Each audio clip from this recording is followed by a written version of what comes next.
read the text. Yeah. I think the stream YouTube gives a time limit on which how long you can stream. Because I read on it's just data storage and all that they have at all their data centers. Because all this is stored at their data centers they're building, and they're getting pretty filled up with capacity.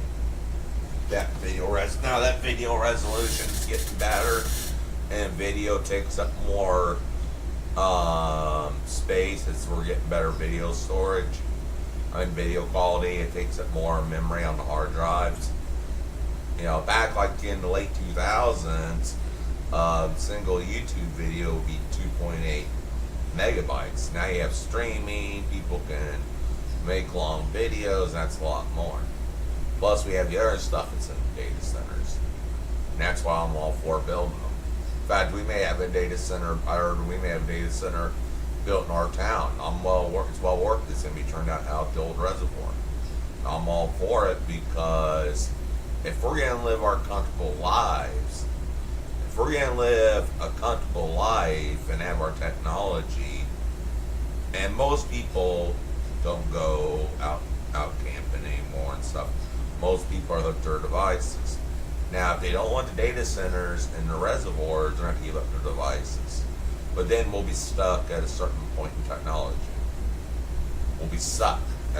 Eventually, if we don't build enough data centers and places like that, we'll come to a place where we'll be stuck. Same thing's happening, but same thing's happening with chips too.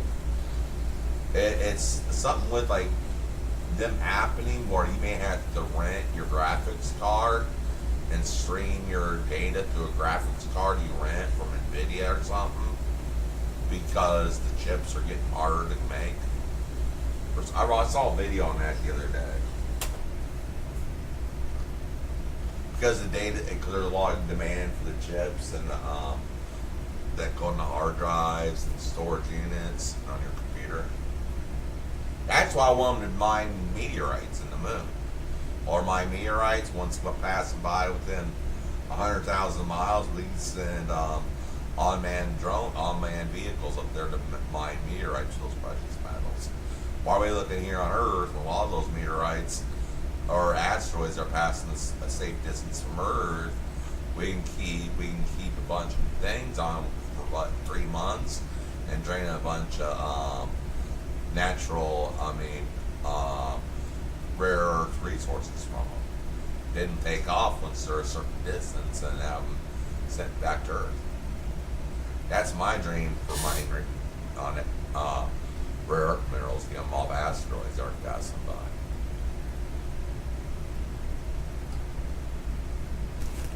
You need to do that for continuing technology. Bet you that's why our other civilizations are doing on our moon. And they're kind of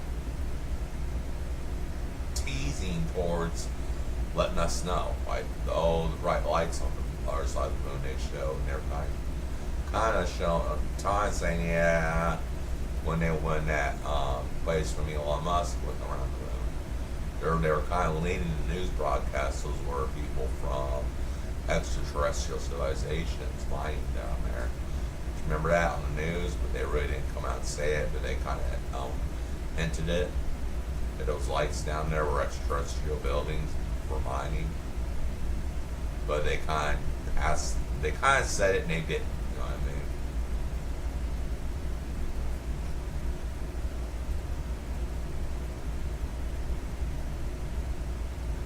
I don't know if I'm going to go see that movie Disclosure. I just heard stuff I don't go into about it because it's really complicated when it comes extraterrestrial.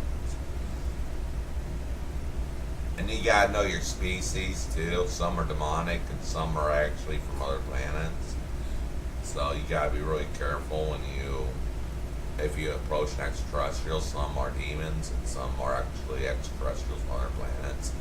So that's the thing. But I think the devil's taking more control of our government, and they're getting to release something that's going to deceive the people and worshiping demons. That full disclosure where, yeah, there's extraterrestrials, but there are also demons.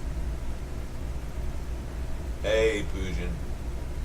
And Because look, they had advanced technology from fallen angels, but there's also extraterrestrial activity. So, and the Bible, if you retranslate to Hebrew, really says God created the worlds. So, yeah, that's what leads me away from being a flat earther. But I told one smart person that was a billionaire, you can't get me to commit to one, but I'll look at the flat earth theory, and I'll look at the globe theory, but I'm not like you billionaires that can get up there and look around and get beyond the edge of space or beyond the edge of the atmosphere. And truly, I am one that really wants to know myself a lot of questions, because I'm like that. I am a person who wants to discover and learn. I don't do it for my own. I do it more. I want to discover and learn.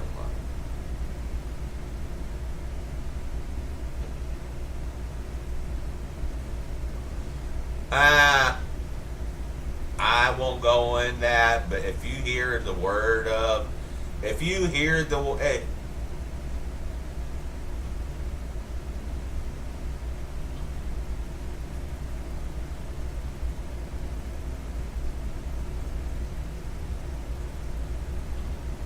I am.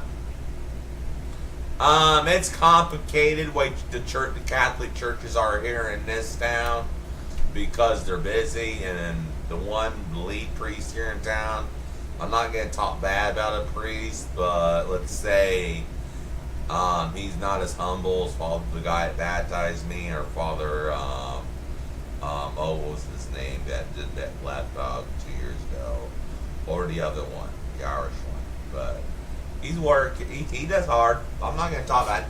I think he comes from a more high class family. Father Tony does, and it's hard for him. I mean, his family was very wealthy. Him growing up, he's a devoted Catholic, but there's a difference between rich Catholics and poor Catholics. A big difference. So it's hard for someone to get like me, who don't have much money, to communicate with someone like him, who's from big money. Because I don't know that kind of Catholicism. I just, in basic, I talk to God here at home, and I'm fine. I'm not going to go to a church if I can't walk or I get anxious. I don't want to have an episode in God's home. That's all I'm afraid of. I'm going to have a panic attack and have an episode in God's home. I don't want to do that. So I just do my own thing. I talk to God, and He's awesome. I also believe in Allah. I believe there's more Catholicism or Christianity and Islam have more in common than Christianity and Judaism. Because look how Judaism talks about Jesus. They say awful things about Jesus, where Islam says wonderful things about Jesus when you really sit down and read the Quran. I know that much about Islam. They call him a wonderful prophet. They talk highly of him. So I'd rather sit at the sitting table and have peace between Catholics, Christians, or whoever, and Muslims, and leave the Jews out, because they'd say horrible things about our martyrs and Jesus. They do in their books. Jesus, I don't like that. But Islam talks highly of Jesus, and we sit sitting table.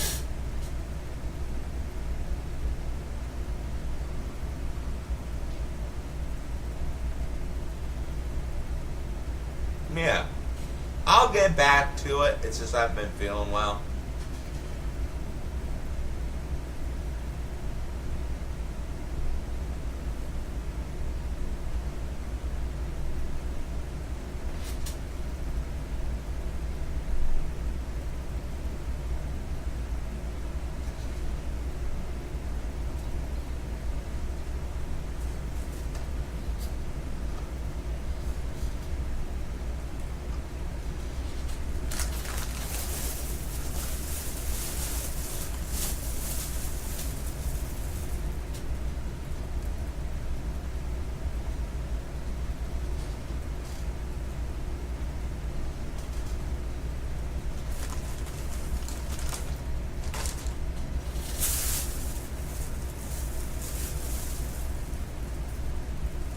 Sure.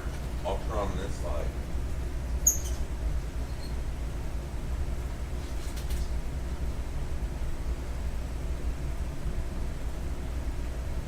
It's by the fan that's blowing. Yeah, it's by the fan in the background. Why you can't hear me well. Hey Terry, can you come turn off the fan in here, please?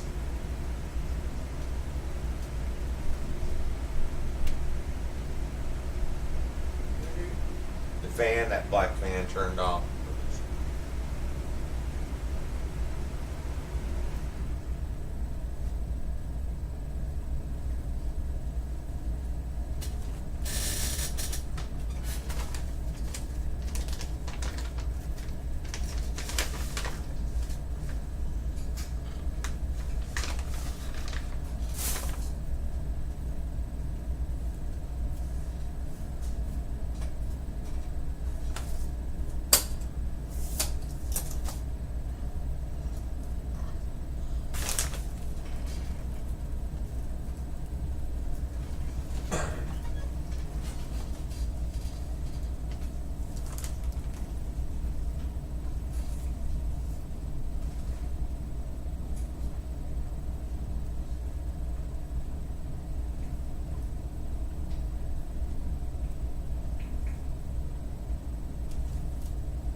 Sometimes it's mostly for my guests. I did, like my dad and stuff on recliner.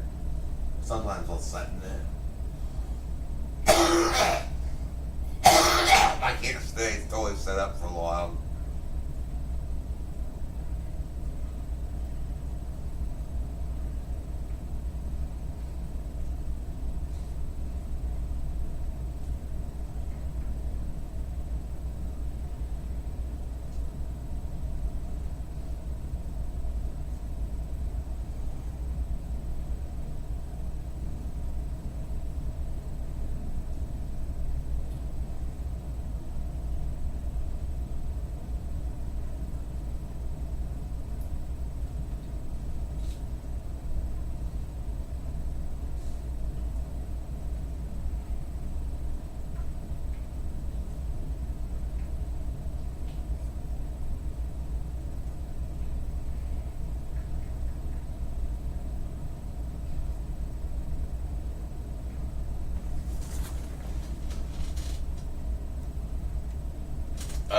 I might.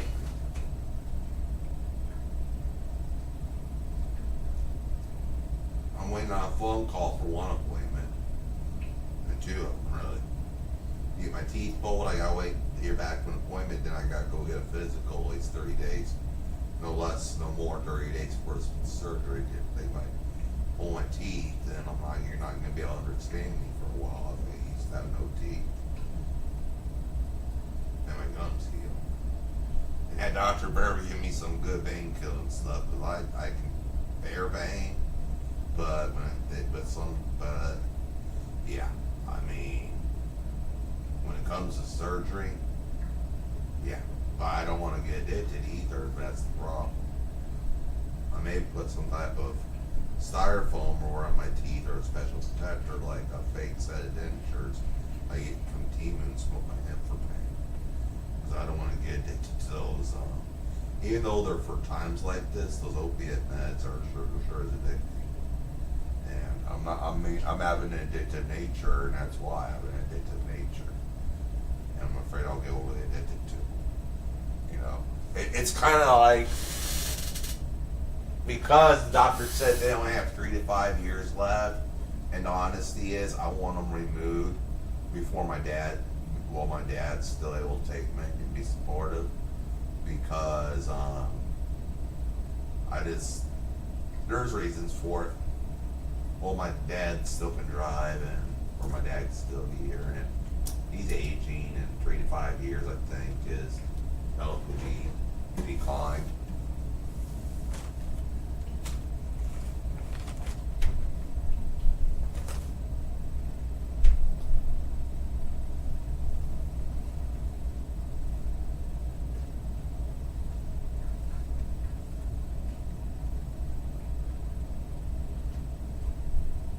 Like, 3 to 5 years ago, he was riding motorcycles and everything. Now look out, you know what I mean? So what's another 3 to 5 years in, right? That's all on the unfold now.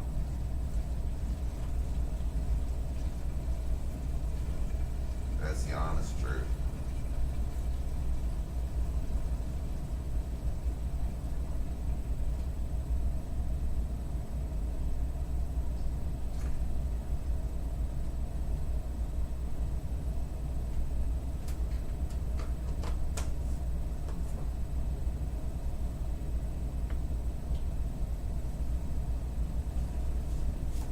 Well, guys, I'm gonna lay down and take a nap. Gonna knock into a blank screen.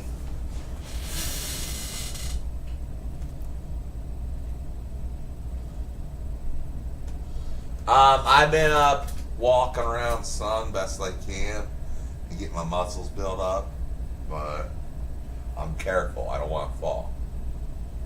I get up sometimes, I get up and I have to use the restroom, so I walk back there without my walker, and I lean against the wall, or I go back when I go to the kitchen and make something small, little, to eat, like maybe something short. I won't use my walker to build my muscles up. Like, I might talk to my pulmonologist instead of doing the pulmonary care at the hospital, rehabilitation, where I build my muscle. I do it at that one center so I can stream my treadmill and all that. Get built up, but I want to do it at the place up north end of town, not the hospital, because I can't stream at the hospital anywhere in that building, and I probably stream in that one place. I want one time to get my oxygen tested, and I want to stream my rehabilitation, read my cameras. I'm on the treadmill and stuff like that, working out. Going to Planet Fitness and work and getting what's light weights and working out, and get a trainer for Planet Fitness. I think Medicaid pays for it. I would like to get that hot chick I used to date, was friends with. That's now in her 40s. She's the same age as I was. We chatted once on Facebook when I got ready to move to Florida. Went to school with her a long time ago, and she is still hot. But she is a Diamond Plan member, fitness trainer at a Planet Fitness somewhere. She's a Diamond card.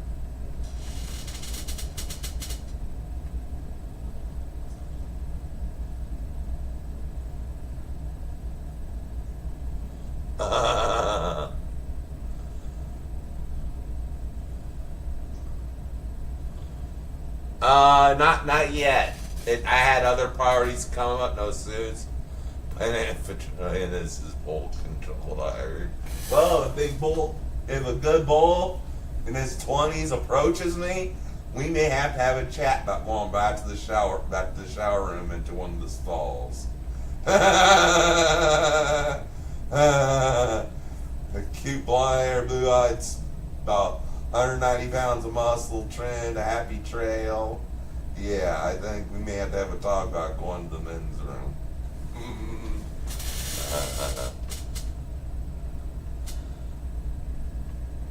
Of course.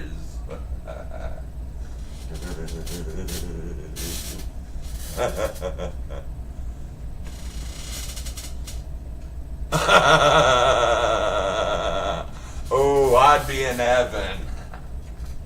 That's why jail is kind of heaven, because you have all these strong testosterone full bulls in there. And you know, once they all say they have a girlfriend, when they go into jail for about a month, they kind of swing both ways. Every guy that's done time, I figured out, swings kind of bi-curious. That's the type I like. Like the guy that'll keep it behind closed doors, and that's what I prefer. I don't prefer things out in the open like that, because it's something that women and children shouldn't see as two guys walking together in the open.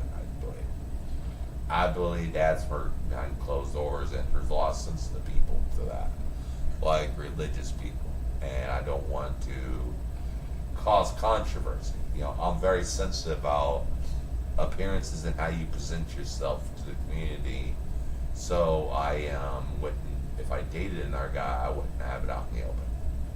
I'd have it more behind closed doors, and just say he's a roommate. If also family, unless the key members of the family know what he is, but like the younger ones would be told he's just a roommate of mine. You know what I mean? Keep it that. Oh man. There was one I was at. There was one shower room, our thing, and in fact the guys got me all shampoo and soap when I got up there, made sure I got cleaned up, because when they take you out of holding cell before they block you, they just give you this really cheap stuff and doesn't do good. And it's probably just more of a delouser. It gets all the, if you have like lice or something like that, or scabies, it mostly washes that off, because it's an orange scented stuff, and I think it's not for clean showering. It's more of a delouser for when they put you up in the pot so lice don't get around, or scabies.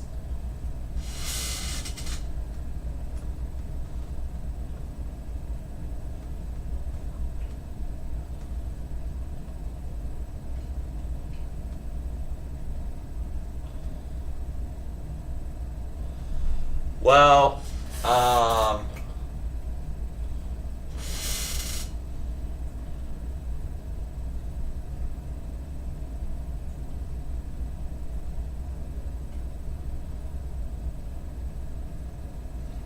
I pray for him. I wish he'd turn his life around for sure.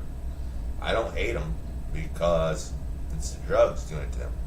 Look at his pictures before he starts his stream. He used to be a carefree kid back in his younger days. With his dog, he has pictures up there with his dog he loved, his buddies he served with, and he's a veteran. I mean, no, it's not smart, but I kind of, he's a veteran, and I look up, and I may get mad at him, but he struggles with an illness. I believe drug addiction is a mental illness, and he's a veteran. He served our country the best he could until they threw him out. But he still gets his stuff, so it must have been he still gets PA, so it wasn't dishonorable. And and he had a good time with his fellow soldiers. And I hope he gets back to the day when he can be carefree and a chill guy.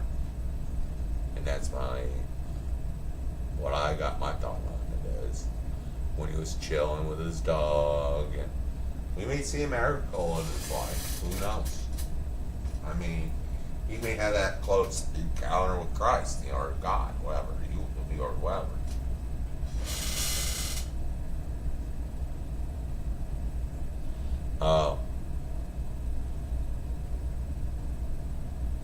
Jesus said, forgive them 7 times 77. Jesus is about forgiveness, Azizi.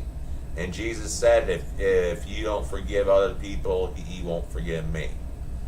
It says that in the Bible. And it says, if I don't forgive him, I won't be forgiven on my day of judgment.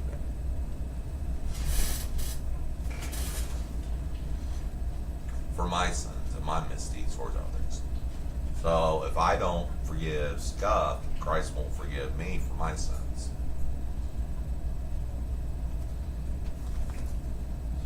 And Christ died on the same cross, or for me, as he died on the same cross for Scott. I guess that's your religion, and I'm happy for you and your religion. I want to love people and take care of them, because I guess that's our difference in culture, and I picked up on that, and I guess I would like to see him kind of have, but I don't want to talk openly on the internet about vengeance. I think the internet's not a place for that. You know, that I mean, if you're going to talk about how bad you want life to be for someone, that should be a private thing, not anything you see out in the open.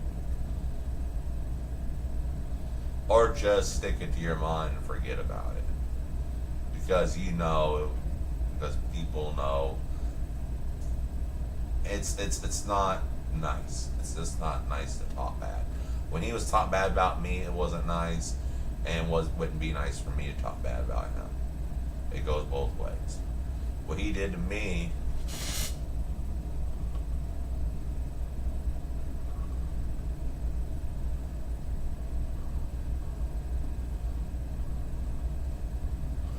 yeah. I guess I'm just too forgiving of people.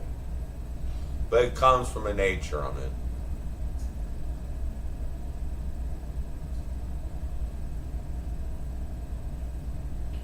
I know. I guess, I'm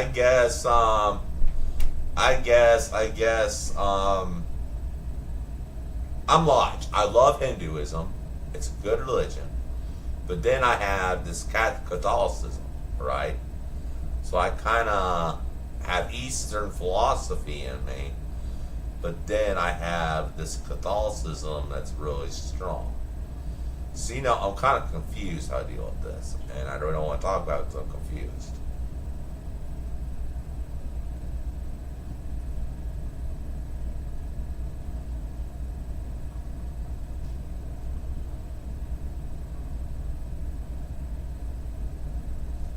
I know. I guess I get sensitive when I talk about this because I don't want to be a bad person either.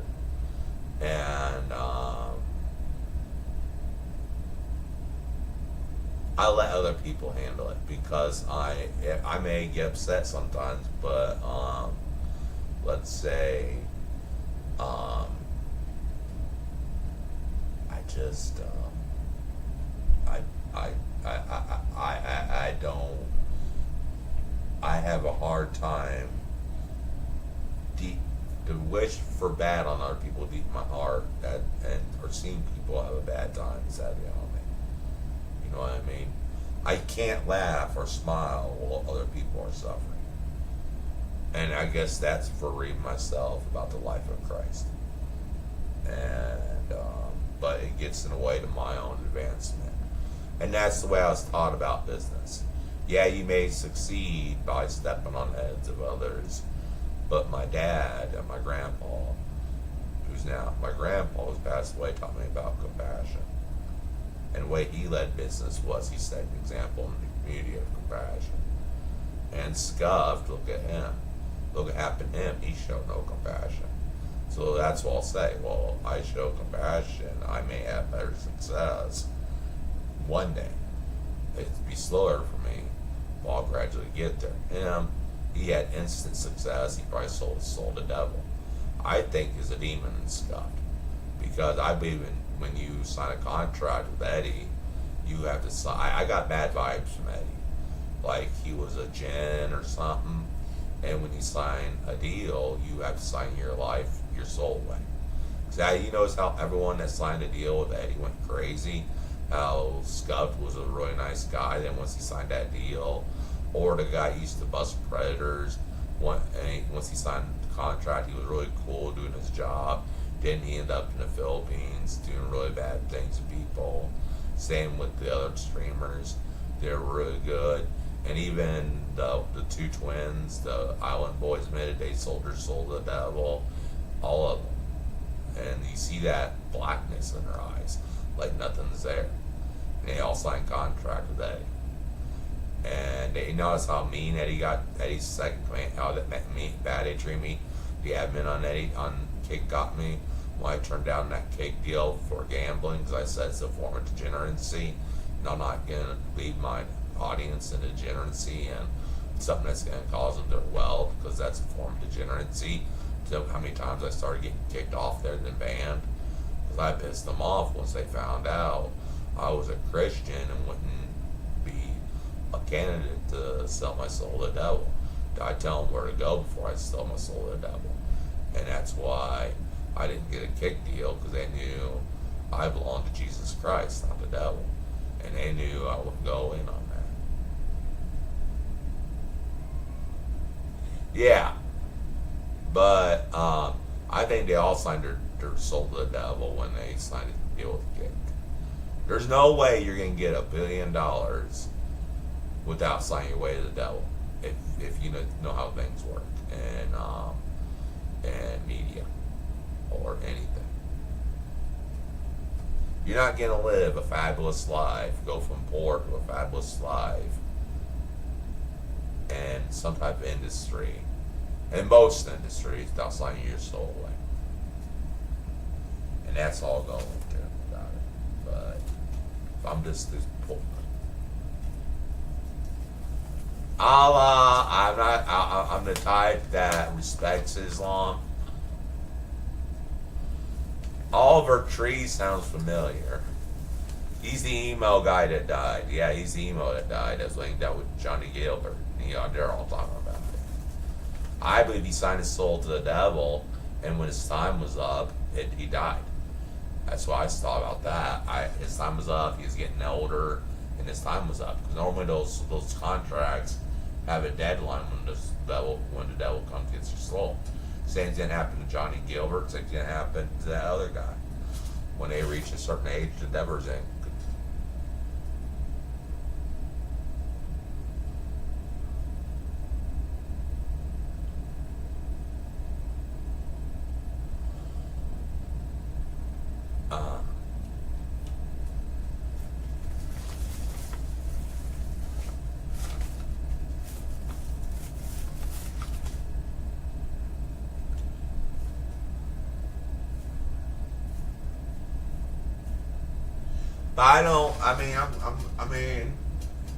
Kick didn't have the right protocols for dealing with trolls. Didn't have as good a filter as YouTube does. So maybe I'll take off one day on YouTube. Ever since Donald Trump sued the pants off of YouTube and Google, they've been a lot more friendlier about free speech.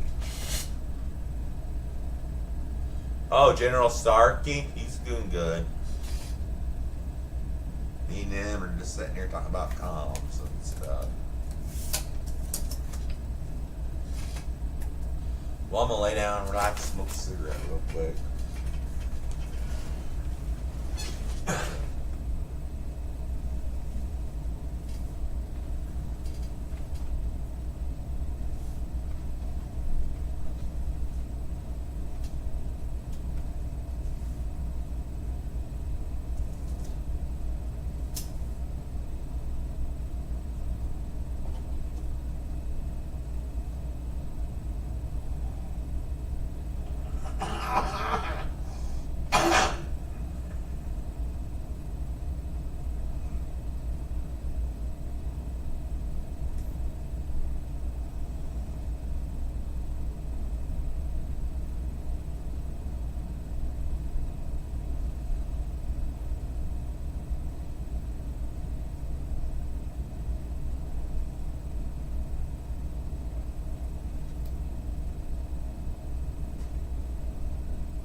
Nah, I love my cigarettes. Are cigarettes cheap in Egypt, Mr. Azizi?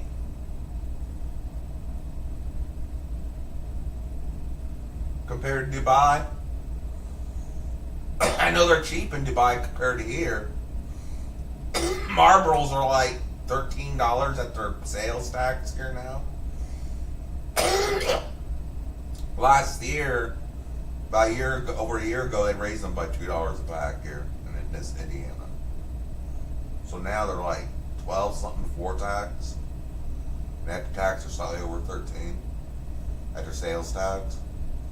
We have a 7.5 sales tax in our town. Our town has a municipal tax, which is half a percent.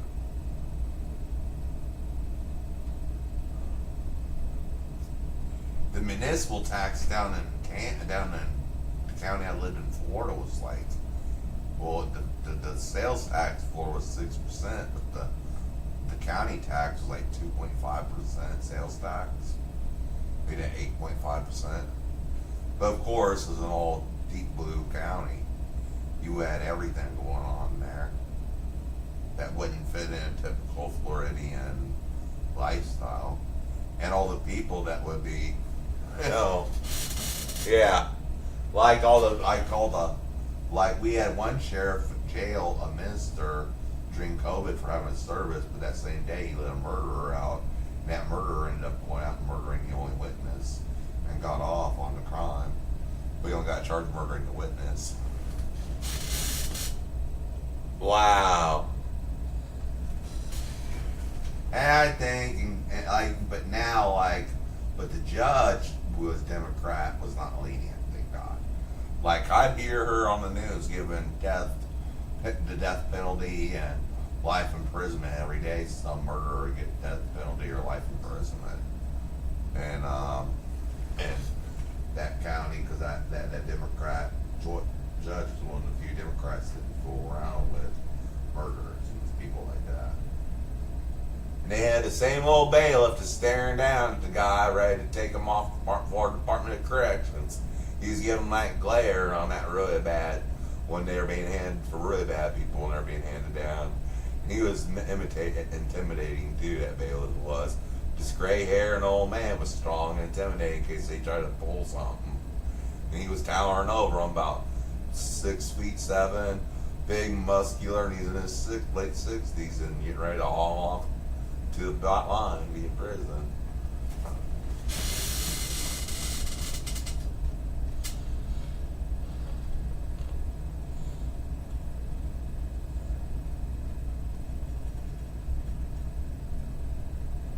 Oh, wow.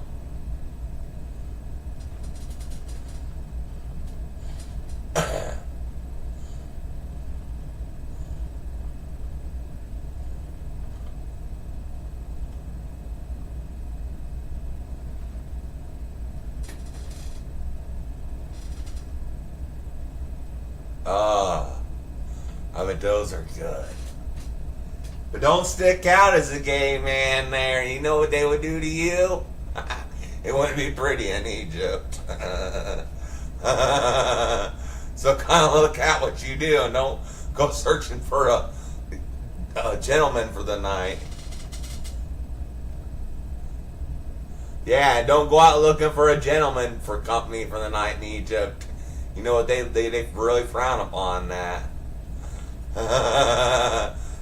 Big time, the authorities do. You go into a country, you better know their laws and their customs. And you won't, I bet you're not seeking any male company for the night while you're there.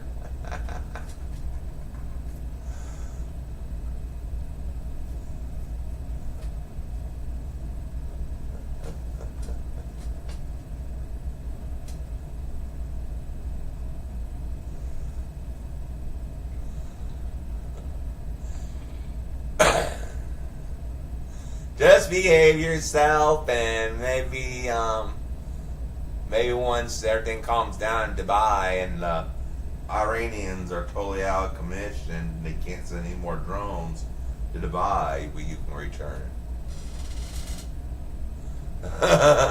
Yeah, but you don't want to get in trouble either over there for telling one he's built well. You know what I mean? You might just disappear into the crowd, if you know what I mean. That's a quick way to disappear, and not ever be seen again back in Dubai. That's a quick way to end up in a dark cell somewhere or worse. I know my Middle Eastern countries I can travel to and which ones I can't.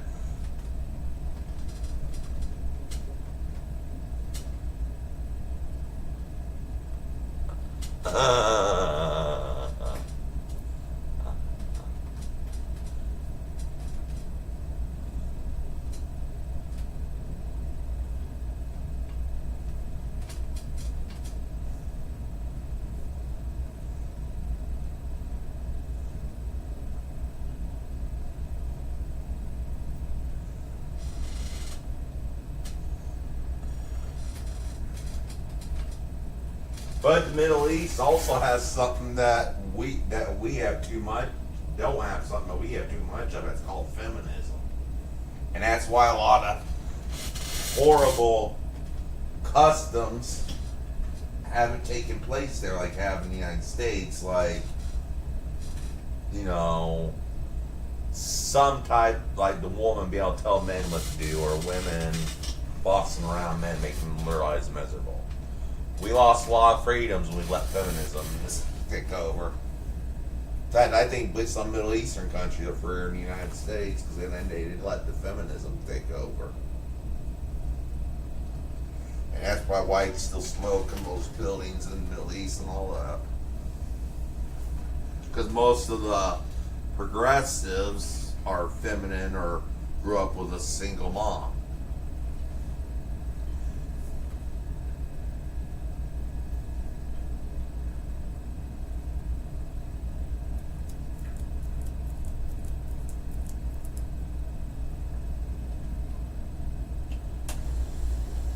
All except, well, my cousins grew up and they were playing around their dad. They grew up pretty well, but I don't know. I guess it's because my aunt was more conservative, definitely big time conservative. That's why they didn't grow up. My mom, yeah, she was more the hippie than crap. And come look at it, better people she hung out with was demise of my dad's wet marriage. And demise of how she conducted herself. But I still love her, it's just that she had to conduct herself and not be a part of Islam liberation. Because that's not where God or your Allah wants a woman's place to be. Like one doctor, he's a Muslim, and we see eye to eye on where the family structure should be, and that's how I am. In some areas of Catholicism, like such as family structure, I'm as strict as the Muslim when it comes to the way where a woman should be in the household and where the men's authority is. So I get along with a lot of Muslims when it comes to family life. The men of the family's place and the women's place of the family. And I'm pretty strict about that in my personal thoughts, my personal beliefs. And I agree, and a lot of Muslims get along with me well because I agree with Islam on a lot of teachings on that. Because it relates well to ancient Catholicism. In fact, I believe Muhammad was taken in by Jesuit priests, and they were marvelized how he naturally knew how to read and write so many languages. And he was sent there by God, and that's where your hadith comes from. Because they needed help driving away they needed help driving away the heretics that called themselves Christians. And they needed an extension of Christianity that was hidden. So they called on, they gave them their books, the real strict books, and the spiritual books like they did. And then they told him to go out and be a prophet of Islam. Go out and be a prophet of Islam, and in return for his education, he had to take out the heretics that were calling themselves Christians. You notice not too many Catholics are being murdered in Muslim countries. It's Israel where Catholics are being treated the worst. So who am I to say? I just want the people, out of the United States that are terrorists, or people that are hard-wording our women and kids, that are those type of Muslims. Now the ones that can dress in a suit and tie, go out be a normal person, live a normal life, all welcome our country. Because we have certain customs and laws. We expect the Muslims and all other nationalities live by our customs and they come here. And then they expect us, and you guys expect us to follow your rules when we come there. It's a fair trade. It's a fair trade that if we go somewhere, we have to, like Saudi Arabia, you better bet I'd have my wife dressed up in women's head garment, women's covering, so she wouldn't go. She would not be allowed to leave my house until you get to leave the house on the airport until she put all that on.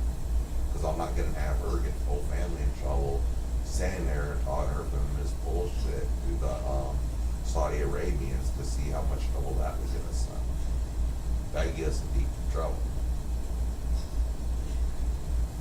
It won't take that long. We'd all be in the line to be lashed. Me, and the kids all be lashed. She came up, had her and my daughters were dressed like sluts. You know, I just wouldn't let my wife and daughters go. Because if they were more liberated women, I wouldn't even let them go. I just take my sons who are more disciplined. Because I'm not going to allow, one, it's their own protection.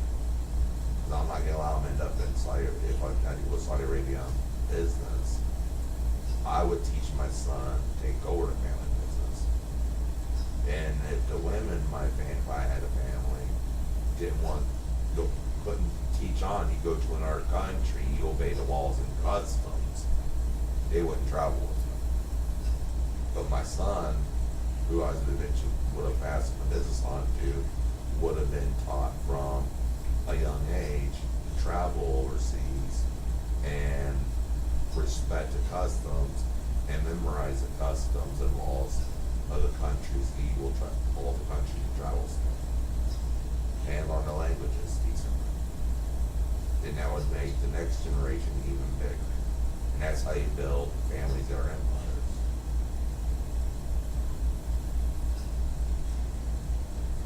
That's how First Lady, our First Lady, she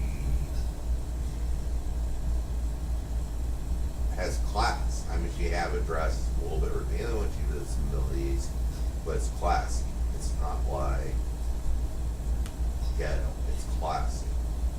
It's like a real nice, classy dress that don't reveal too much. She is, Melania Trump is a very classy woman. And it's that from that Russian background she has. That Eastern European background taught women to be silent in public, and also the younger males speak silent and let the father do the speaking. That's why you see Barron standing quiet. He's very talkative when he's at home, or he's on the spectrum, but I guess they put him in an educational program. You see him talk in older videos, like his first day in kindergarten and all that, being real hyped up and going his dad's off, going to Donald Trump's office over on Trump Tower and getting some stuff and putting in his briefcase. He had a little suit and he was all hyped up and happy. It was his first day of school. But then they kind of kept him out of the spotlight because I heard rumors he was on the autistic spectrum. And in a family like that, you have to keep that on the back burners. He gets to party all he wants, and I think they give him 10 floors to party and do what he wants, like 100 servants on in Trump Tower. And since New York's so dangerous, he's not allowed to go out. And he's trying to date some gals. I think because he's on the spectrum, and plus these gals are so wealthy also, they try to hook him up with a girlfriend he eventually married, but it just didn't work out because he's on the spectrum, you know. It's something about class. You gotta have stable men with stable women. You can't have. That's why I never got married to a wealthy family with a wealthy chick, because there's a standard where you're put on my back burner. Like in my family, there's a standard of how your mind develops, even if it ain't your fault, like mental illness. The mentally ill are kept on the back burner and kept being well cared of. And that's just how it is.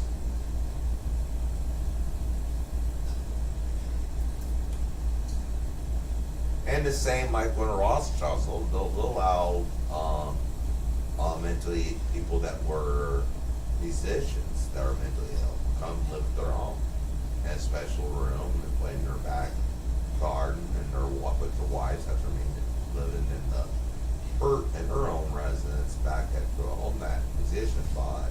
Then they can come in the evening, cook dinner, bring the kids, let them visit. But the husband who entertains the Rothschilds, and the whole family was well taken care of. Everyone says these rich families are horrible. No, old money. You take very well care of your servants. You see him in my home health care. I take good care of my dog. Give them food or whatever. We'll find out. Well, have some special. I believe those who are helping you or taking care of you deserve to be treated with the same respect that you would. And that's kind of what I get from studying the upper classes. They treat those who work for them with care. Like even the garden boy that trims the edges, he has access to the whole house when they go away to watch it, because there's a lot of burglars and stuff. Needs a built young man that can handle that situation, and yeah. And he knows where the rifles are at, not to touch them unless someone tries to break in. Someone breaks in, that early young man that does the edges, that twink will be right there with a rifle, and that police there right away to take away the burglars. Where, and they're also positioned with a family member. If they have that much better security there, but everyone's in the house at night sleeping. Sometimes a gardener will be tasked with making sure everyone is all right in the house, making sure everything in the house is safe, no one burglarizes the house, but they're treated like royalty when they're home. And they're treated nicely when they get to do their work at the end of the day, and they're paid decently. I learned that from my family and studying the upper classes, farther up. I studied a lot. And that's, I guess, why we have some upper level people in history, because I have studied upper levels of times and can tell when someone comes from old money or new money.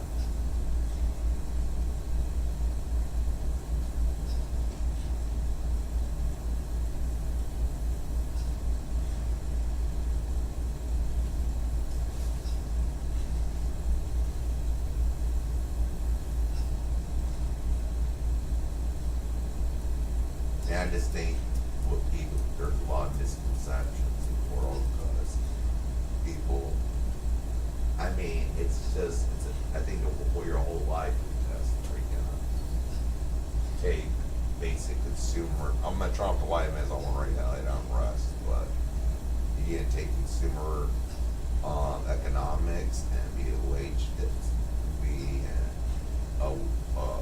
a wage slave. Or are you going to somehow find a way to avoid that in high school by maybe just getting your GED, going to training, or training yourself by correspondence course or whatever? There's different ways you can train yourself getting skilled, high demand craftsman or businessman without spending a bunch for college.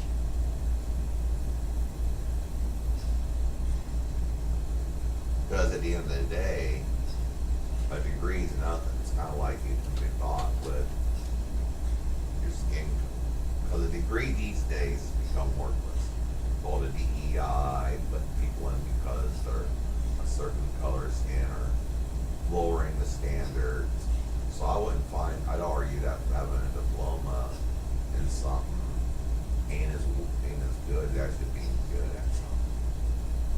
And a lot of more people who grew up in a poor family are better at, would be a better lawyer than a kid grew in the suburbs who got a degree, because the poor kid always had talks about trouble when he's being mischievous in the neighborhood growing up. Or maybe having the shop looked at, yelling him no because his family was so dirt poor they couldn't afford it. And he had to be sneaky and talk his way out of things.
I'm gonna go ahead and take my medicine. Terry, I'm gonna go ahead and take my medicine.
The, oh, I forget to tell you, Mr. Azizi, the original Egyptians were blonde hair, blue eyed. Then, as more people pressed up from the Sahara, across the Sahara, it became more dark skinned and came down from other parts of the Middle East. And but way back, like they even said Cleopatra was blonde or blue eyed. But then things start going downhill once, like, you know, they lost their true identity, customs were lost. In a way that, I mean, I believe the ancient Egypt was higher technology than was the most technologically advanced place on Earth today is. They were highly advanced, more advanced than we are today. At one point in history. That's how I look at history. Like everyone laughs map about the Target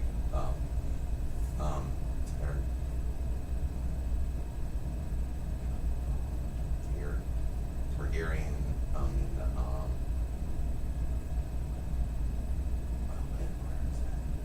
there's a lot the Targaryen Empire, whatever it's called.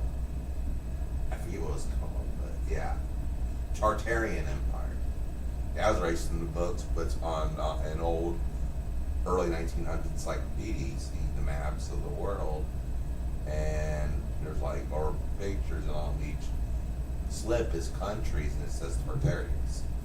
1905 World's Fair list of each country that's donating their technology. And they say the World's Fair were actual buildings. And that's how they looked. They stayed wide later on, so they're built in a couple of months and torn down. But really, they'd always been there.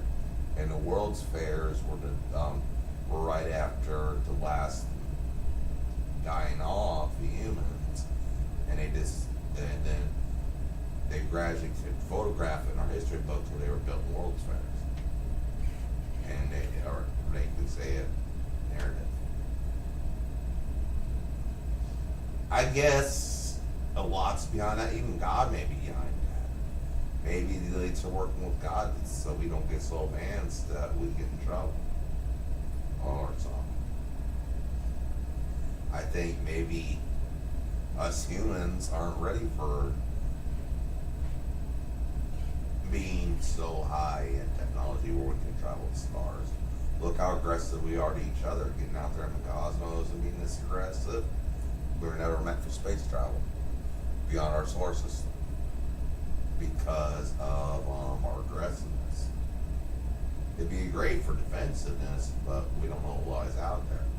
It could be a very civilized order out there.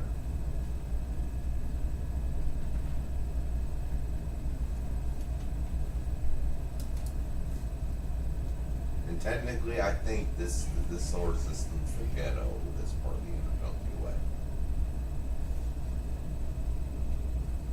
And the universe is one of the many ghettos of the universe. First.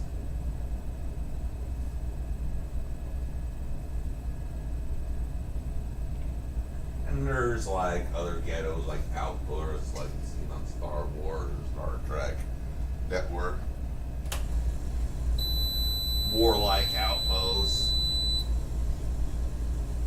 But look at how I don't like using fictional characters as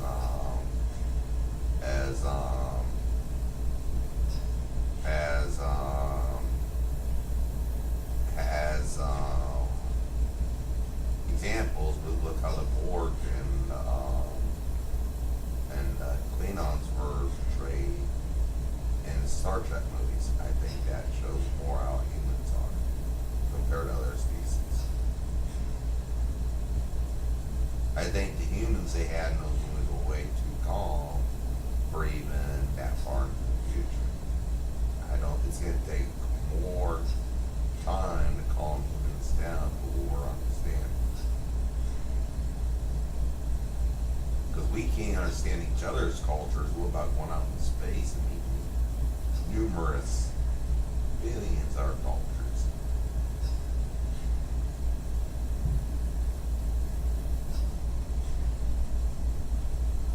Trillions It's uncountable number of kilometers. You know what I mean?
Hey, Terry.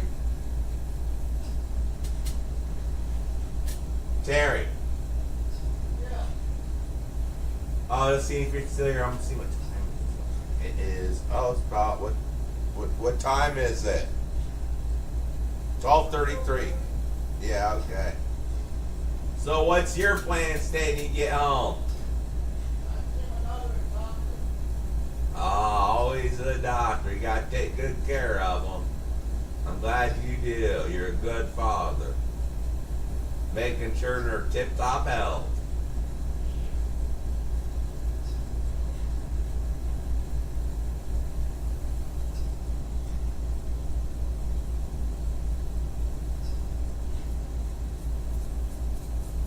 But yeah, from what I went through, Doctor,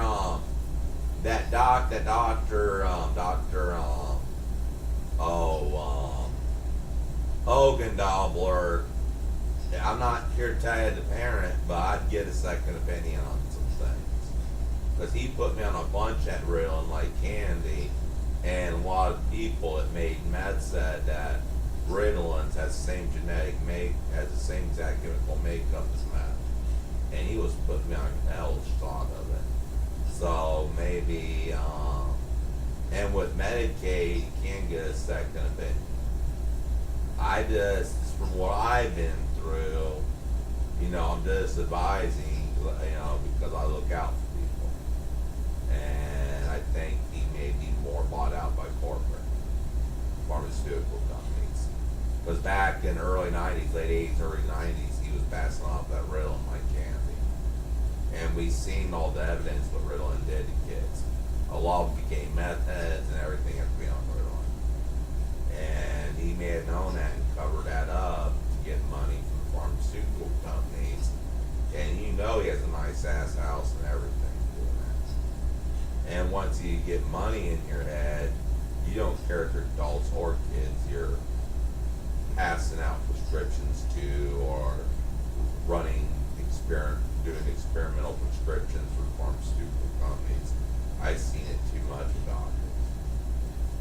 Now the old-fashioned doctors, find an old like a doctor that still accepts your insurance, please, from the older times, like one that's working past retirement, become a simple doctor. Because those are a good Christian doctor that's like runs this private practice, takes your insurance. Go, trust me, that would be the best. Like the one that used to be by the Dairy Queen. He took care of my grandparents, and he did a real good job. He's the reason they lived as long as they did.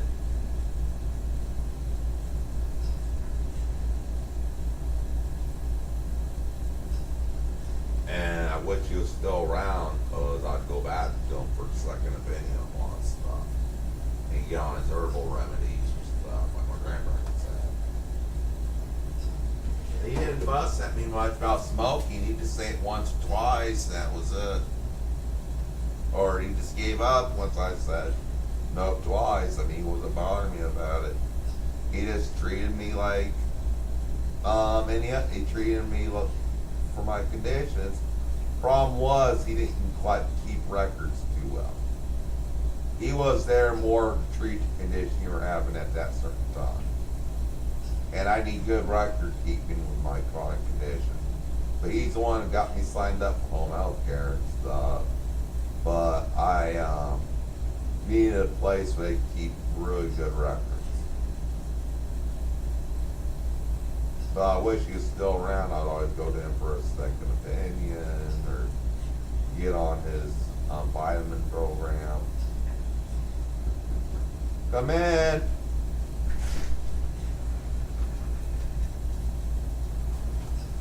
Are you getting anything in the mail? Didn't check it in my hands before. This is in the door.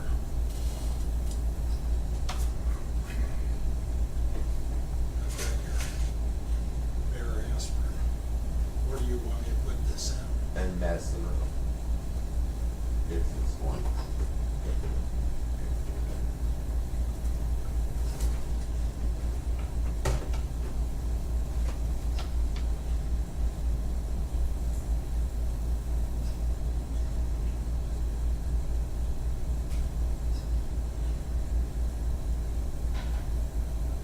Oh, a newsletter. This is the same one we got. Feeling it's the same one we got the other day. Oh, is it? Yeah. Yeah, Hey, we had a few new residents move in, that's why they did another one. And they just know I sometimes don't read it, they always want to keep me updated. hey, I got a hold of Nikki, she's the one that called, and she went up to get your meds, and a lot of them from your primary doctor, they won't refill. Why? Guess just don't like that doctor appointment. She wants to see you in person before she removes them. Okay. So I gotta schedule an appointment as soon as possible. Yeah.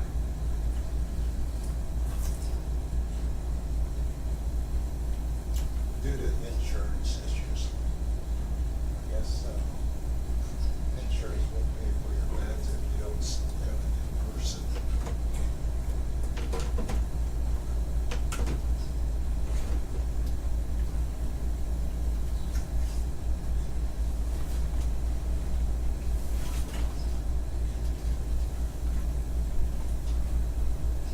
Yeah, sit back and chill, Dad. Sit back and chill, you're not a stranger. Sit back and chill in the recliner, you're not a stranger. Yeah, I know. Give it what is, how well she wants.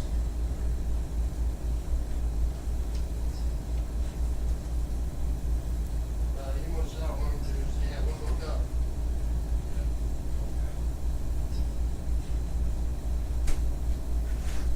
So make the grocery order for 3 hours or less, alright? Yeah.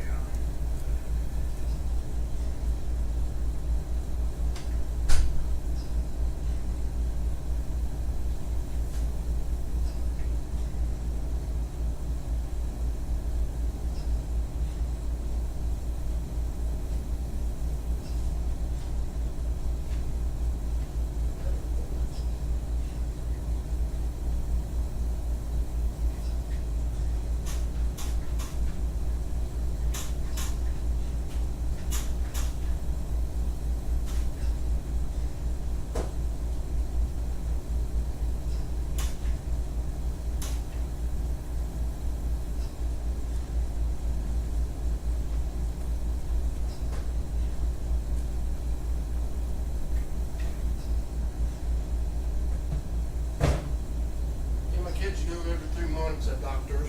Yeah. I just, with what I knew about that doctor, I'm not trying to tell you to do, but try at least getting a second opinion from somewhere. Cause he was just passing out Ritalin like candy back in the day, and that's where, with what we knew, what they already knew, they weren't sharing with anyone. Who knows if there's stuff known now they already know their fingers up. So, try maybe finding an old timer doctor that's real wise on what's going on to look over their meds and stuff. Cause trust me, these doctors that work in hospitals and all that, they're all bought out by the pharmaceutical companies. These old timers, they're backed by other old timers that don't want nothing to do, that are, trust me, these doctors will not, old time doctors will not give in the pharmaceutical company bribes, no matter how much they're offered. Because a lot of times they're good Christians. And all old time doctors, like the guy who delivered my possible daughter, he was a Mormon, and no matter what state law, national law said, he said he'd rather lose his doctor license and before he would refer someone to abortion. He said if it became state or national law that he had to refer women to abortion clinics, he would give up his practice before that. And that shows a man integrity that would throw away his whole livelihood to stand for what he believes And so yeah, I trust them 100% with my girlfriend, and if that was my daughter, delivering her. Because yeah, and plus he's a friend of mine at church, and I got some information about how the baby was progressing, just in case it was mine. And I think the reason he said it'd be $500 for a paternity test was he knew I'd be way over my head raising a kid. He was looking after me. He knew it'd be way over my head. Because he always looked out for me, Dr. Miller did.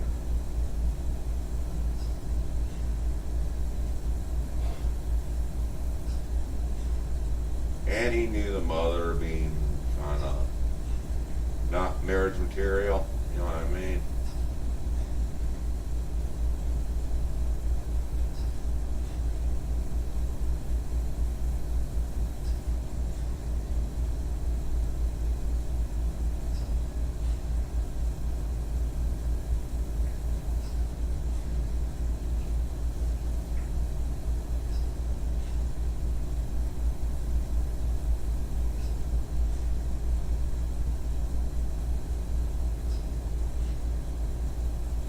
And her and Amanda Meyer from Jasper, Indiana was one of the only women I would ever would have married.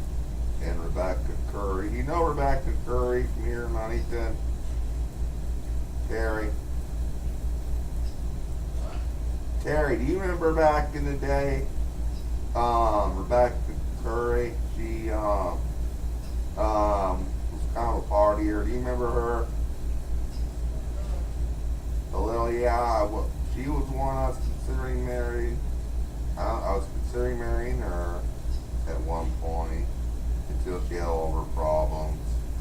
And also the girlfriend down in Jasper that I possibly may have had a kid with. But I don't think the kid was mine, or the doctor knew that I was incapable of raising a family, so he set things up so I would be right. So, you know, that doctor's really looking out for me, and Rebecca turned out to be a mess. Amanda turned out to be a mess, so I'm lucky to look out for me. And God looking out for me. Because I think my it will be there. And God put the right doctor people in my life to make sure that I wasn't way over my head.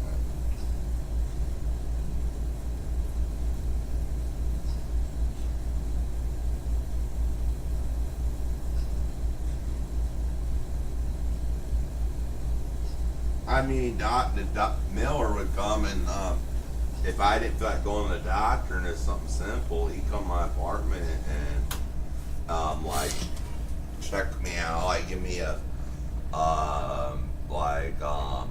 since he was a licensed physician for everything, not just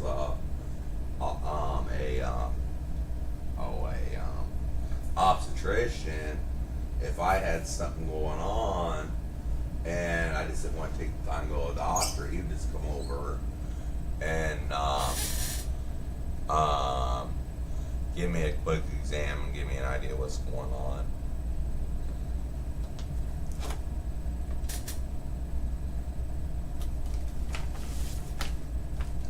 And he was a good guy. I mean, that's I guess that's why the Mormon missionaries are always welcome, because you know they're good people.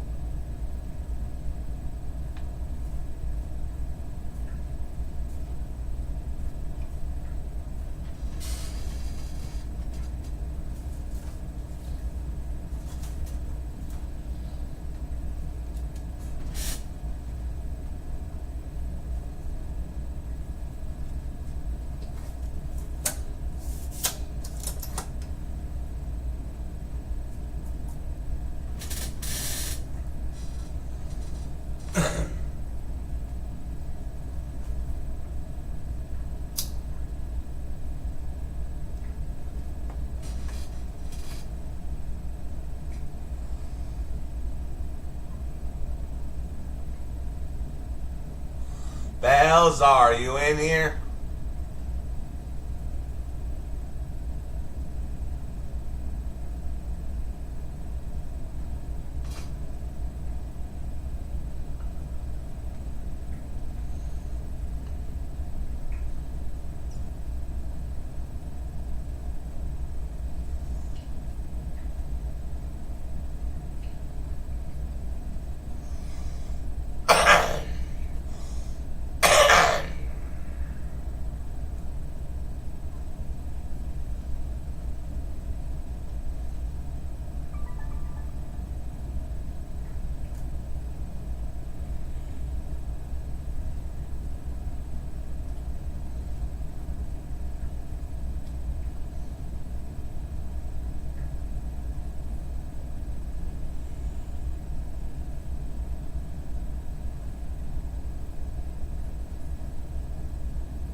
Oh, okay.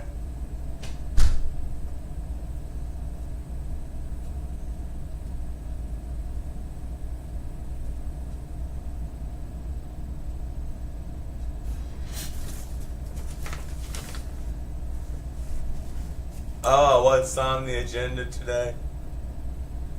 Oh, Judy's about to come in. Did Terry say he thinks she's here?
about you? Okay. Good. Did you have a good weekend? Lonely. Lonely, huh?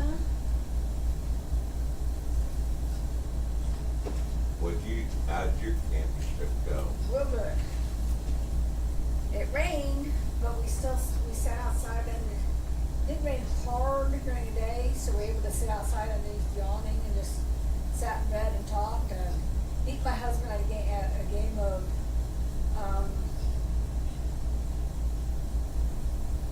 sequence, and then I beat him at a game of categories. Two games that we had in the camper. Some card games and then a board game. So we had fun. Well, I'm kinda hungry. Would you like, got anything food in here? No, my dad worked some. Okay. Let's see.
Did you order my groceries yet? No, I'm trying to get on the contact bus tomorrow morning. Alright. Alright, bye.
Can you see if I have any French fries? Can you make me a baked potato, please?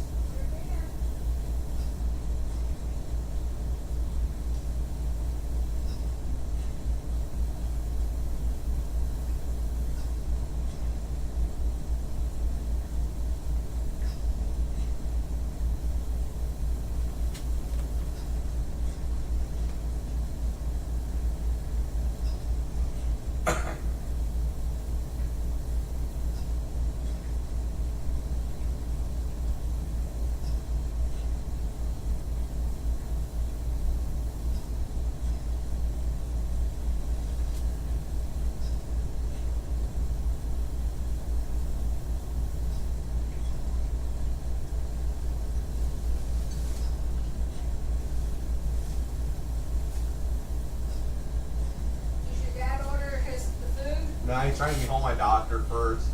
Ah.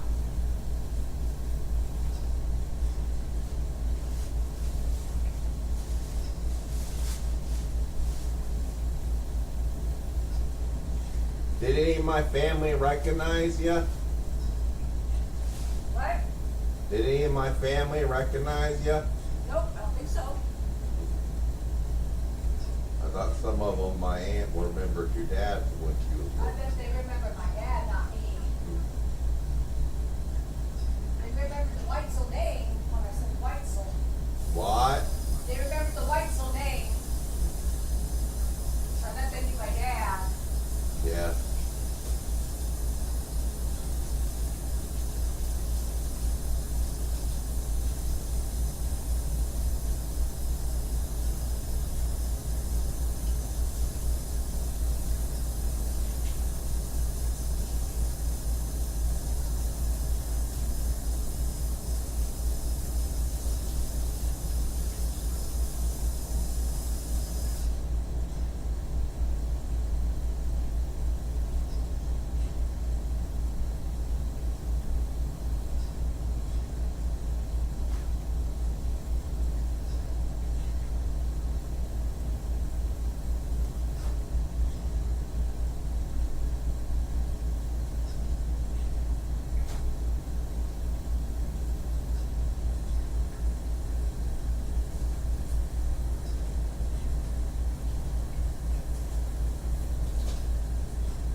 I thought Tuesdays and Thursdays you came in at 1. Thursdays I'll be in at 2. Well, my client today, from 1 to 3, isn't home. She's out with her daughter.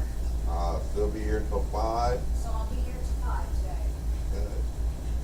Is that okay with you? Definitely. I figured they'd call you, let you know. I guess they did, huh?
I think my potato needs turned over.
Is it done? Not quite.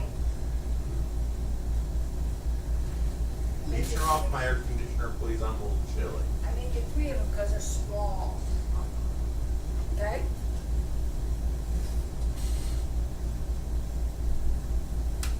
There you go. And this fan too, please. Hands off.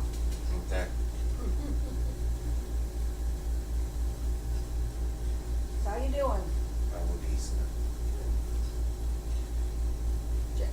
You said you had a good weekend, just lonely. Yeah.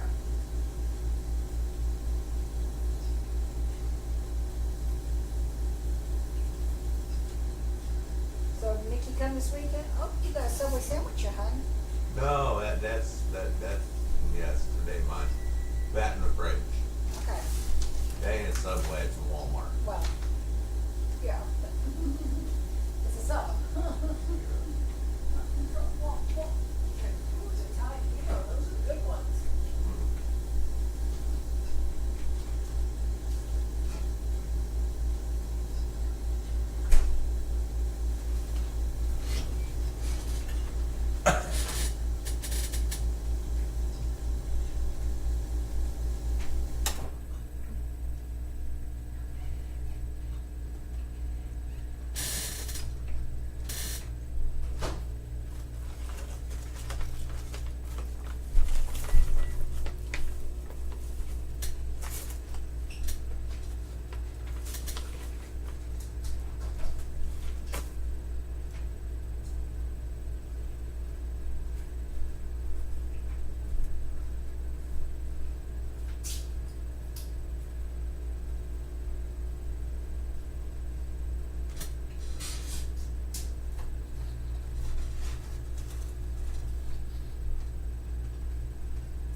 plenty sour cream on there I will. and butter. Yep, I will.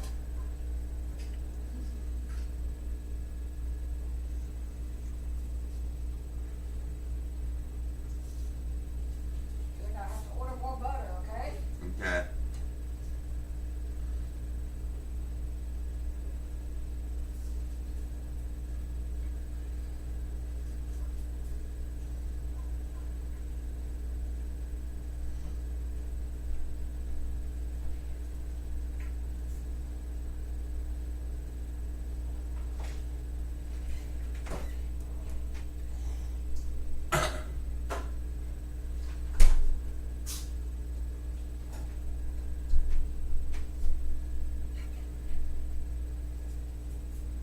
Remember, bring my big bottle A1 in I here. got it sitting out here too. All right. I got it sitting right beside the sour cream, already shook up. Good.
I put butter, sour cream, potatoes on your list over here, okay? All right.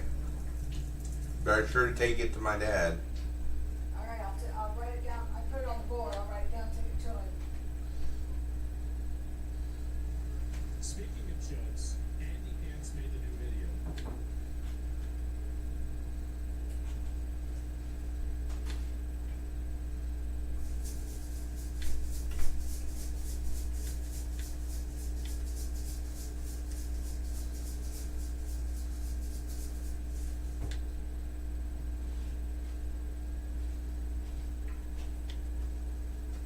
And here you go. Okay, thanks. You're welcome.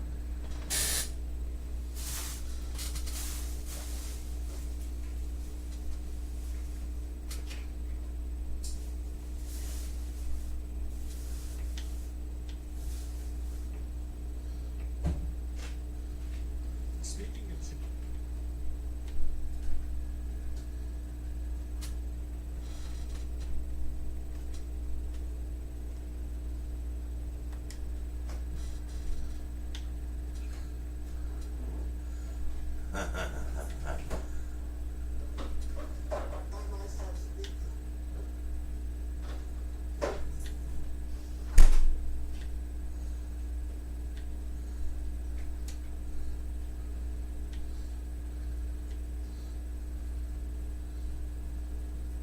you see the tremendous rainfall rates farther across the area. Some locations still see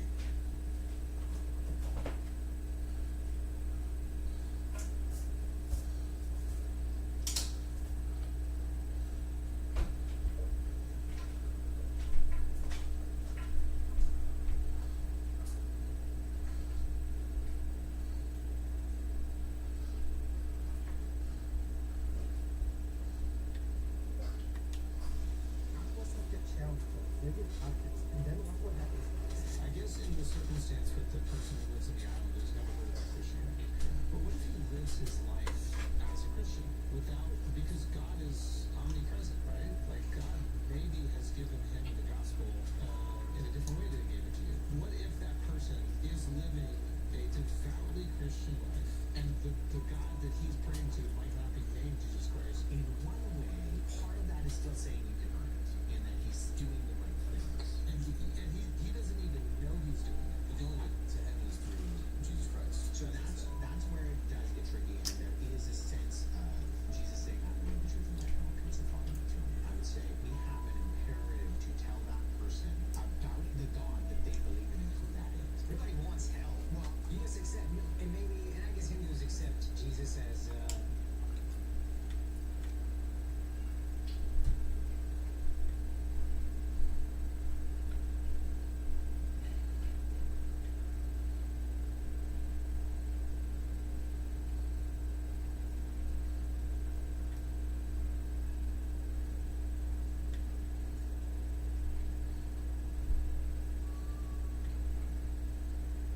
Rich boys throwing food into the garbage because it's ew.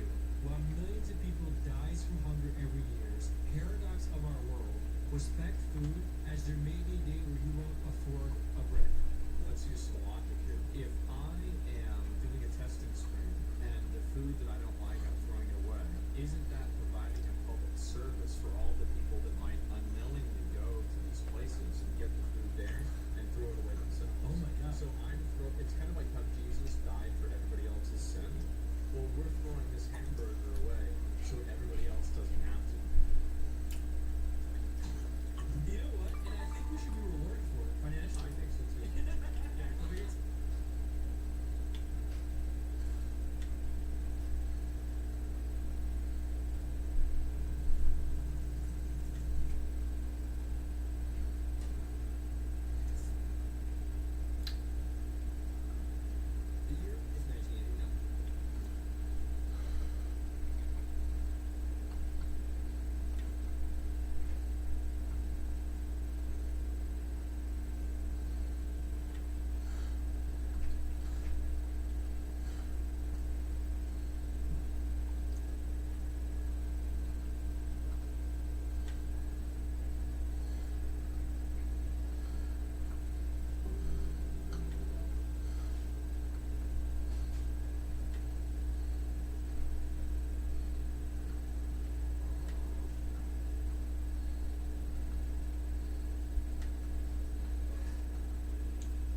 6-year-old girl in a brand new BMW. I walked in that store. Yeah. I've never seen so many white people in one place. Did you feel uncomfortable?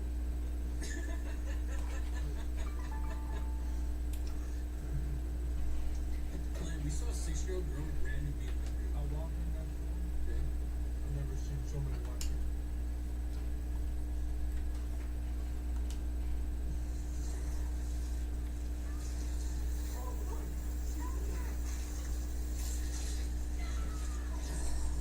In the name of God, in the name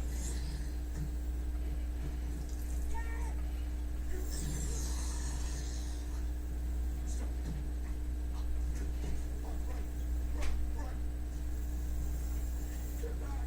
I am a priest!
New details are.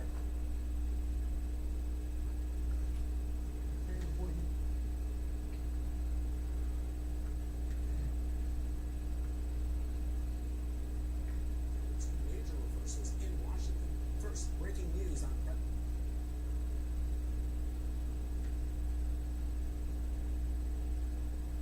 No one has been officially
All right, I'm done with my potato.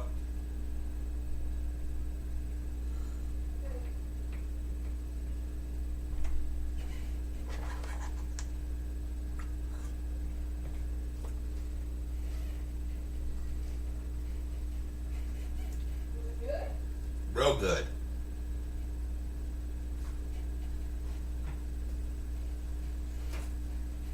Do you want a bath? I'm gonna get my potato stuff settled and stuff. Okay. Is my phone going off?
Hello?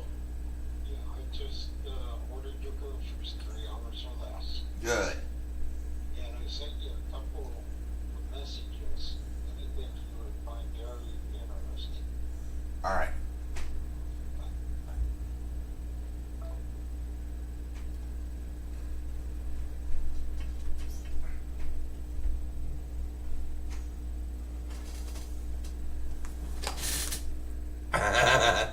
Just waking up and partying.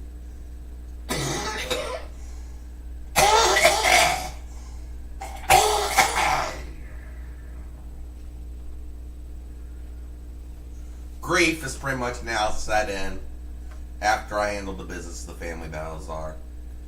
So that's why I'm kind of quiet.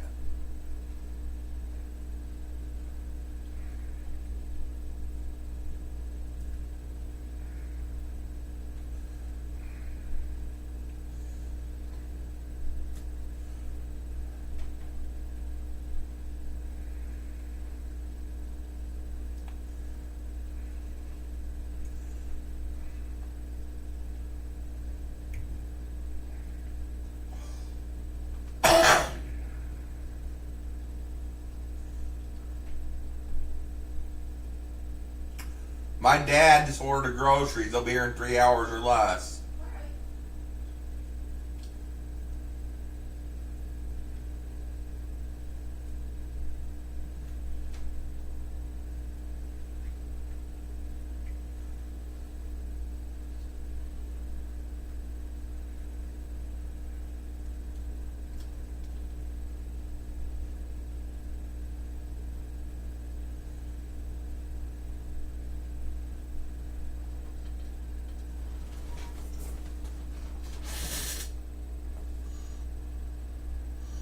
Yeah.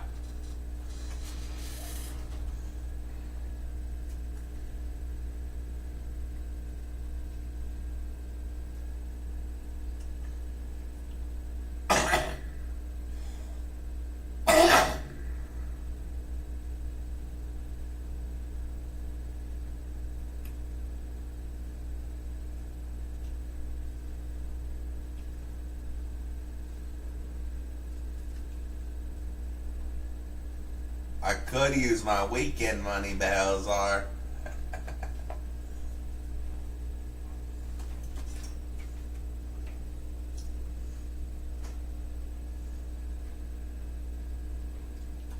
Probably save most of it back.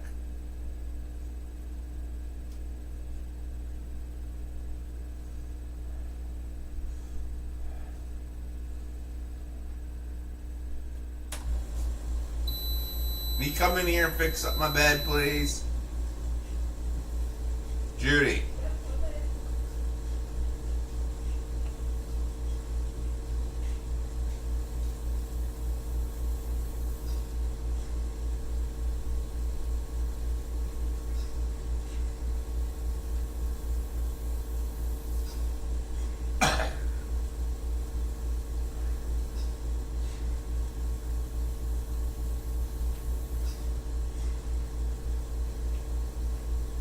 Yeah, Jerry told me today that you need your blankets washed. Uh-oh. They smell like farts too much? And he said they were really dirty. Oh, they probably smell like farts. Don't they, Balzar? All the gassiness I get in here. Do you notice they smell like farts? I haven't really smelled them, honey, but I'm sure they're dirty. They need washed. You want to watch my 45-minute encounter with the Mormon missionary sometime? I had him giggling like schoolgirls. And smoking stinky stuff in front of them.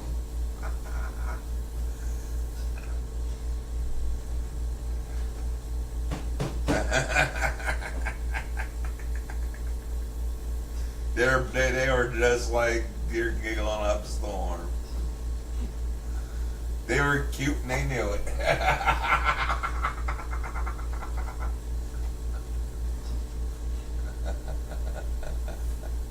Well, we'll put these underneath you and get you more comfortable. But then we're going to take a bath later, okay? And I'm going to change the sheets on the blanket and see if we can find other ones to put down and cover up with and get these washed. Okay. Maybe give them to your dad, see if he can take them down to Johnny's. Or Johnson's Junction. Yeah, down to the, Yeah, Johnny's on Grandma and Grandpa had their own reserved booth there. Do you know that? nope. They sat on that one. Yeah, they had their own reserved table at Junction at Pizza Junction too. Is that place still open? Pizza Junction? Yeah. Yep. I like to get that table reserved and go there. There you go.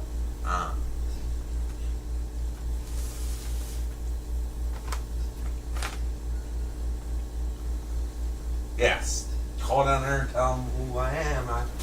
I want to add their seat from now on and tell them I'll be down there and go down there and stream from down there in the evening with my family and stuff. Yeah. Need your family to take your dad, you and your dad go down there Yeah.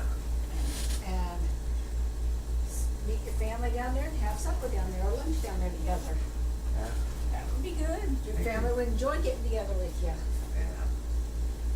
And get you out of the house and make you feel a lot better.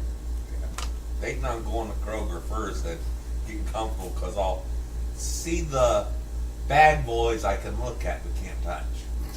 One, it's wrong because they're under, some of them are kind of young. Number two, Jesus wouldn't approve. No, you would not. So I say no to myself. I can only see as a portrait of art. Even though another part, thank goodness, another part of my body don't work no more. So I can't act out on it or watch certain works of, I'd say, cinema that apply to that. It just don't work. And I thank God for that every day. Yep. No longer acting up mortal sins. I prayed to Jesus, make it limber, and he did. I said I didn't want no part of that sin life you took away my libido. Good. Especially after that time I felt like I was being crucified. Right after that, my libido practically disappeared.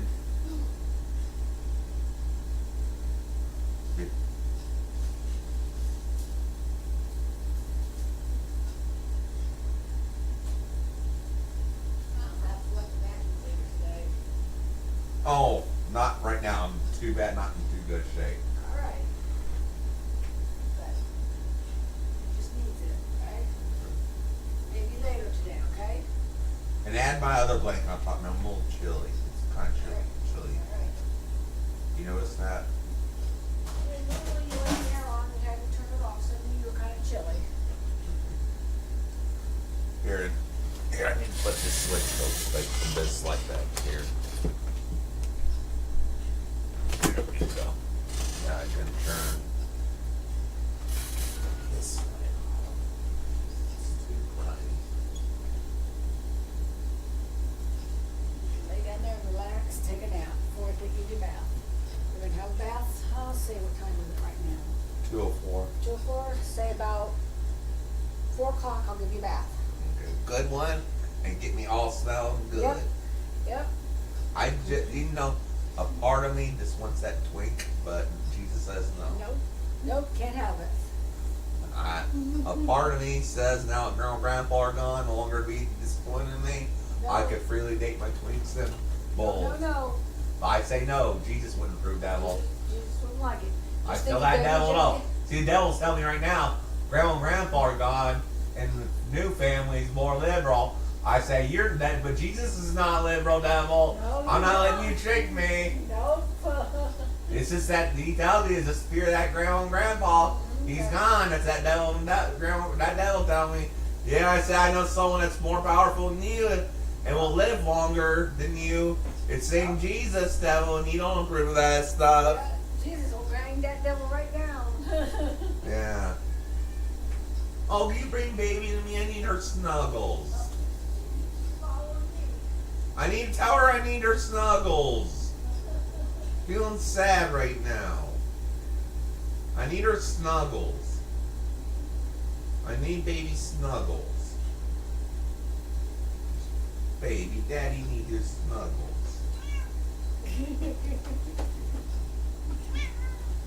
Listen to her fuss. Mm-hmm. Just caught, there she goes. She had her foot in my pocket. Oh, baby. That's,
called trauma intelligence. What trauma intelligence is I grew up in such a way under such horrific conditions. I can walk into a room, I don't even have to look at you to know what's going on. I just feel it. I know it. I can pick up on people's actions. I will pick up on people's changing of the way they look at you, their clothes, their touching. I pick up on things that most people don't. You know, I lived on the streets. I lived behind dumpsters. I grew up in such a way that I sense it. And even when it doesn't seem like I'm paying attention, I may be doing something to distract people from whatever they're doing so that I can pick up on what they're actually saying. I know that sounds insane, but let's sit down for some poker and I'll show you how it's done. I have what's called trauma intelligence.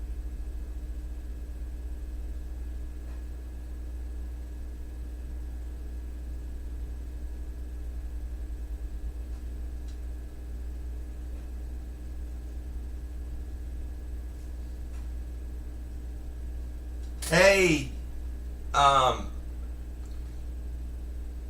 Judy, come here. I'll show you something funny. You'll like it since you're Protestant. The Protestants would like it because it's towards the Catholic Church.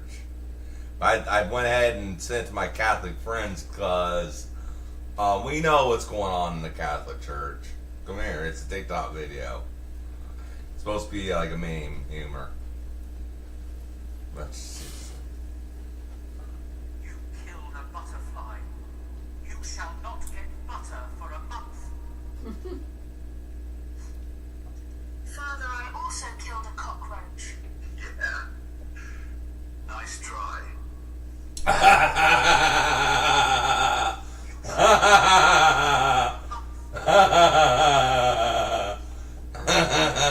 Also killed a cockroach. That's a good one, isn't it?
Hey, Flexper. Oh, hey.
Can you come in here and turn the fan on, please? And my air conditioner. It's kind of warm in here, isn't it?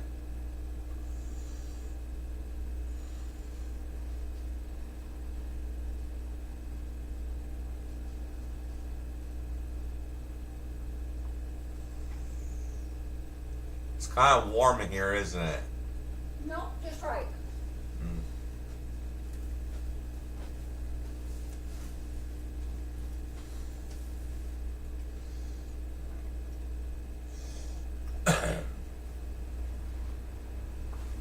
With the air on too? Yeah.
think my groceries are here. Yeah. Did get all your stuff. It's can't too late, but you couldn't add to the list anymore. Oh, I got 3 separate lists. So, gotta do it all one time. Okay. you didn't get my groceries? Yeah, I told you, I got your groceries from Terry's list. Ah, Yours came too late. okay. But I did get the butter sour cream and potatoes. Okay. But I did put the butter in this came. And I forgot to change the address and change the payment method. So it'll all come to your house. So it'll come to your apartment? Yeah. That's crazy. I was able to change the payment method while they're preparing, but I can't change the address. That's stupid. But not complaining, but I just that I should be able to. So I'll be bringing them over. I should be like it.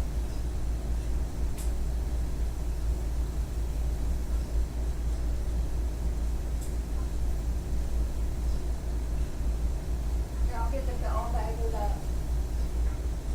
I'll get them all bagged up for you. Huh? On his bed still. Huh?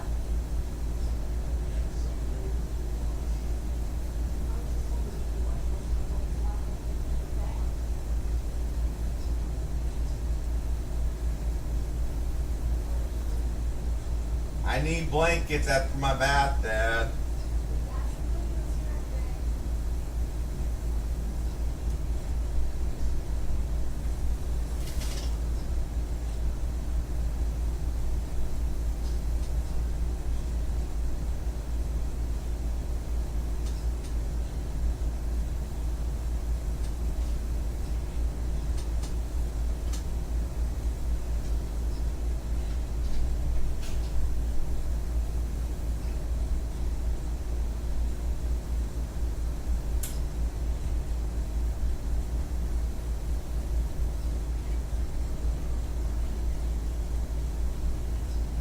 But you already have steak sauce, and I ordered you 4 more.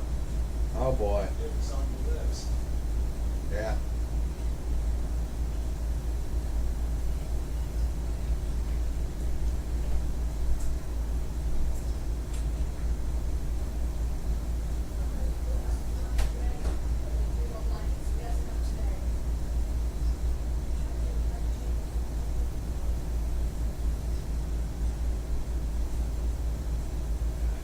Ordered you that hot steak sauce. Yeah.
Step on, keep ringing.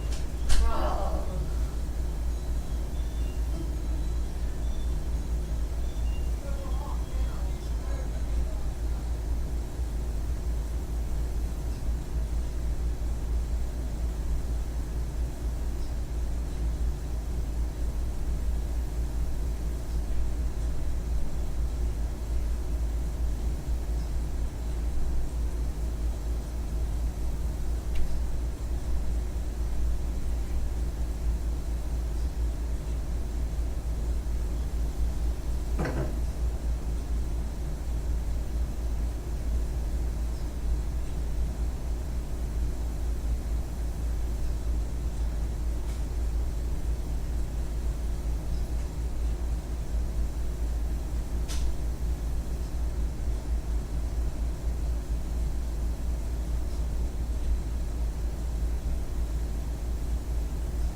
What are you up to, Battlestar?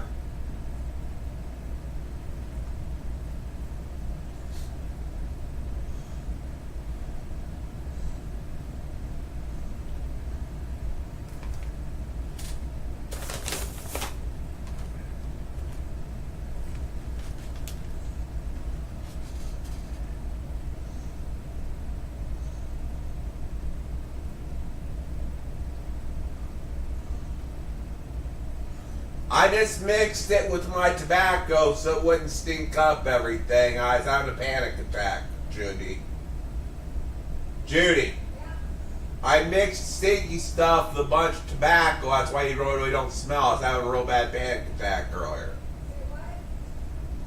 The reason you don't smell the stinky stuff is because I mixed it with tobacco. And so it wouldn't bother you, but I was having a real bad panic attack and I needed it. So that's why I blended it with lots of tobacco so it wouldn't bother you. That's what I do sometimes in your ear. If I'm having a real bad panic attack, I'll blend it in a real thin layer of it in with the regular cigarette. So it wouldn't bother you. What?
Can you help me find my glasses, please? What I said was I'm currently smoking the stinky stuff, but I'm filling it with. Sorry, what? I was saying was I'm having an anxiety attack, so I am smoking the stinky stuff. I'm putting a tiny bit in with tobacco. I smelled it. Yeah, I'm having a real bad panic attack, correct? Yeah, I know you were. Now, what do you want? My glasses, they just. See, no.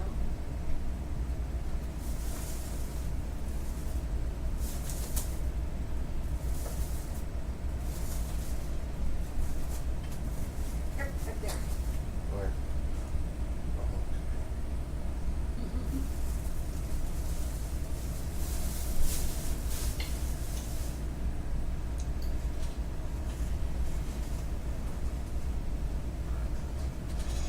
An hour before your bath, okay? Alright, I know. I'm just letting you know.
I didn't put really. I didn't put. You what?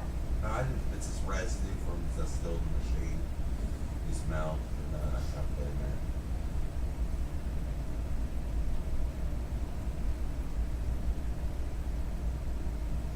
I was on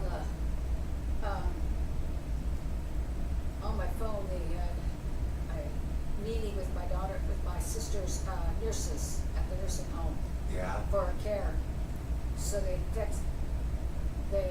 sent me a message of everything that was talked about. So I was listening to it on my phone. That's what I had my ear thingy by listening to it.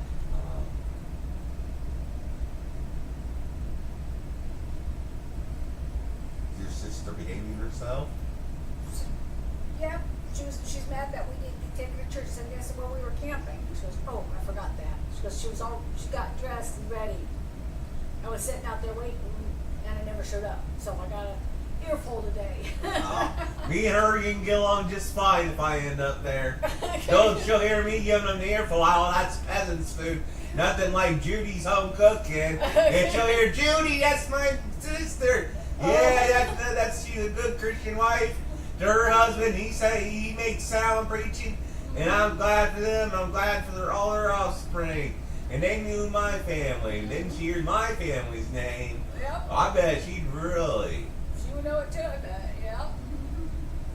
We'd be the since I'd be the closet queen. We'd be the queens of that. Then she finds out I'm gay, but don't care because I don't act out on it, and I'm just the closet queen, like that one from South Carolina died, Lindsey Graham. I'm a closeted, non-practicing queen 'cause I'm too old, and I don't believe in that stuff. In fact, I'll vote against it. And she's the pissed off queen that used to get in charge there. That would make quite a couple for running that place. Yeah. We have good Christian hearts. That's why I'm not the gay queen anymore. I'm just more effeminate now that I'm getting weaker. Because I'm getting a feminine build. I try doing for my stream, like when everyone's like, like when the much older crowd comes on, like 1, 2 in the morning, doing lingerie, some head shade, putting old makeup on and going as and role play, not role play anything bad, but doing that raw, a white trash type trailer court woman, or living in typical single Section 8 woman, and then do a chat roulette where I'm the Section 8 cross dresser. But I'm careful where I can still live within God's bounds by like just teasing them all the time. And then going, you're getting paid more, I just snatch it free. Then I'll just give a flash of my, hair down there and going, guess for yourselves, you naughty pigs. You pervs, and talk to them like that. So they can be getting off thinking I'm doing it as a fetish when I'm really telling them what they really are. Is that a good way to do it? No.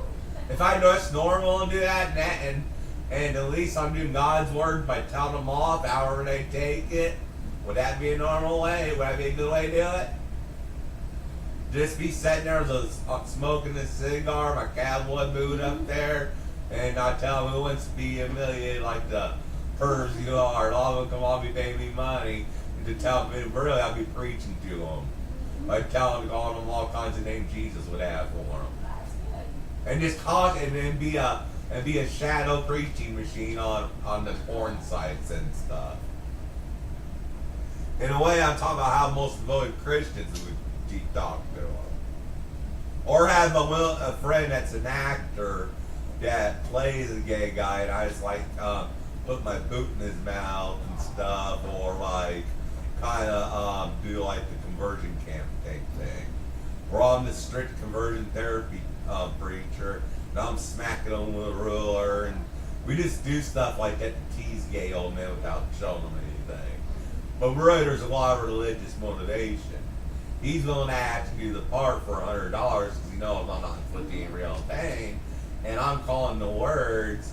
And in reality, we're preaching on OnlyFans, and no one knows it, because that's how God would judge them. So really, I'm getting them which I know God is, and they think they're really getting a product. They think they are, but one day they're going to remember that language from that one guy made $1 billion. Then write a memoir about how horrible the porn industry was and why I avoided any type of showing anything for years. And it'd be my memoir. It'd be published after I took them for billions of dollars. Then I say, fuck you, cancel me. I got my money out of Israel, where Israel will never be able to touch it.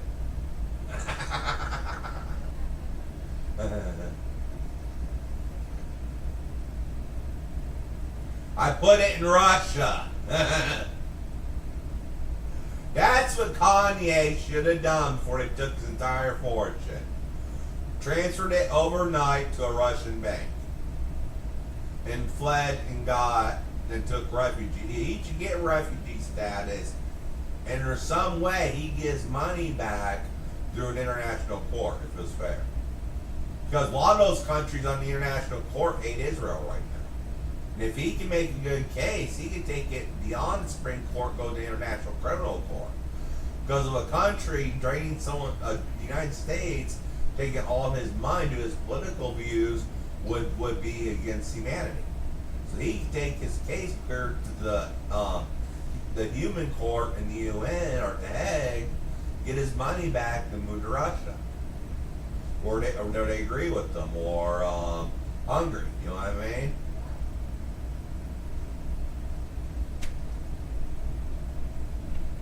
I think he's one of the few blacks that'd be welcome in Russia. He would be very welcome in Russia. Do you think I can claim refugee status for Russia since my beliefs?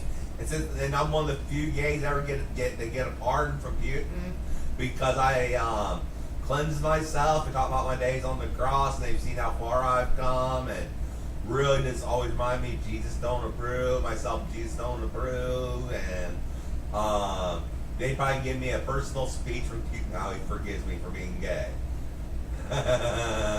They did that for one actor, remember that? That British actor got pardoned by Putin himself for being gay. The one that was in V for Vendetta in that other movie. The one that played that wizard in C.S. Lewis movies. This one, no, it was both two of them. One played, no, yeah, it's the one that played the wizard, that one old man in Harry Potter, the first Harry Potter that died.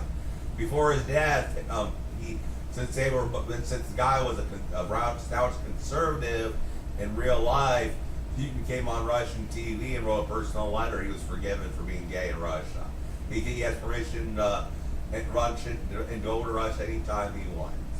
He got that like 5 years before his death. He frequented Russia, and he was forgiven. And that was just like an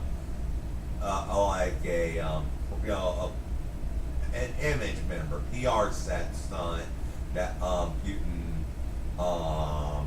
forgave him because he could go to Russia and be gay. It's just that you don't have it in the open. That's why they're busting the bars and with clubs to spilled out on the street at clothing time. If they just met in a home, had a quiet time, weren't bothering the neighbors, the Russian police wouldn't care. It's if they're going to these bars and then the kids see it and they're out getting milk at night or something at the store, those Russian guys are conservative family men. And they see a bar like that break out into the streets in Russia, and one child has to run to the store for things at night because his parent, his grandma's sick, is raising them. You know, kind of rage would open up in those officers' face. You know, it's 1 a.m. and a family of kids walks by that bar and is horrified to see it. That would be enough to see there's police everywhere on the streets of Russia, all hours of the night. Wouldn't that make them mad enough to want to storm that bar? I mean, that's why they stormed the bars in the 60s. It's really, they didn't care what those guys did in the park. They saw how it started leaking out and becoming more normal ones. Then more and more men appear each year to bar until it came out the street. And I think that's what triggered Stonewall, which the gays got the right one in the end. But, yeah, the cops that were in New York for family men, they weren't used to this new scene, and it just spilled over. And the tension was building up, and boom. And that's why I'm glad the gays want at least one stone right, the club, because they were being, that's what a lot of states would have laws against them being who they are. And marriage is where I stopped campaigning for anymore. That's why you don't see any petitioning or H8 organization or anything up there. But that organization with H8, I used to belong to all those organizations back when they were fighting for marriage, because I think that I just believe I was all for it, because I had a lot of reasons to fight against marriage discrimination. Of course, we know we're as Christians now, what Jesus stands on it, but we can't have a religion and law. You know why? Only Christ said the world will be perfect with him. We can't make the world perfect by pressing our religion and the government, and what's said goes too far, and we all have to be one religion or die. That could easily happen. If we say Muslims can't practice in this country, and we create a law, that could take away the freedom of religion real fast in our country, till one day they say we can't have any religion. Like, first they came for the Muslims, then they came for the Jews, now they're coming for me. Kind of like that mentality. You know what I mean? Do you ever feel that way? Judy? As being a type of Protestant that's well respected, and how our government's getting more and more religious, and then finally having our group take over instantly overnight. First they came for the Muslims, then they came for the Jews, then they came for me. Or as first they came for the blacks, then they came for the gays, now then they came for the mentally ill, now they're coming for me. Ever heard that saying? Meaning don't press personal beliefs too far into politics. That's why if you ever hear someone like me say that, it's a password for the kind of that I don't have the feeling of bringing strong opinions in the politics. They're like religion or stuff like that, because our Constitution was set up to never have something happen where we'd have a state church and everyone else, anyone that didn't believe in it, was burned at the stake. They seen it happen in England. So that's why they're complaining on TikTok this morning about having a mosque in Gatlinburg. Well, a lot of Muslims go there to spend money. They live here in the United States, the good rich ones, like Dr. Law. Yet he has his Friday he has his Friday devotion to go to mosque. You know what I mean? So if there's a lot visiting camping now, and they do as a family, the ones that are Americanized, they have every right to have a place to worship nearby. Because that's their devotion, go to mosque each Friday, like we have a devotion and worship God on Sundays, and the Jews on Saturday. That's why they put it there, probably because a lot of Muslims vacation. And it'd be a good way to bring traffic in there for a young Muslim holy man that wants an audience. And we know it'll be a liberal mosque, because that Gatlinburg Police Department will be watching close, and sure will be the local sheriff's department, knowing how Tennessee Christianity is. So I don't think any fanaticism would ever come up. So local hillbillies, police, and the sheriff would round up those Muslims. They disappear in those woods. So I'm not worried about one mosque in Gatlinburg. If they went into slightly threatening their way of life, everyone in that mosque would disappear in those hills within 2 hours. Trust me. You know what I mean?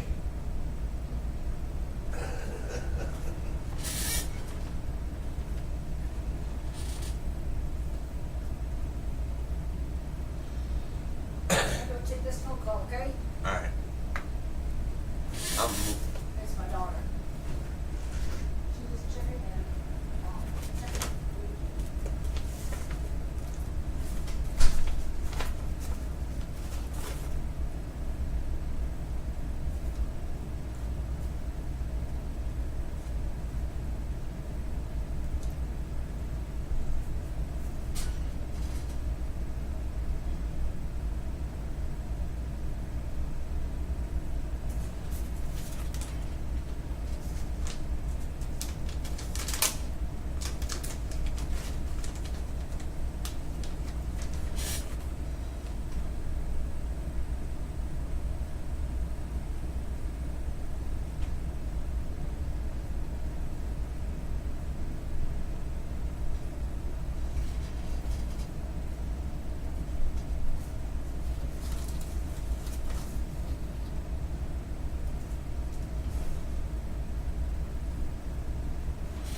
come in.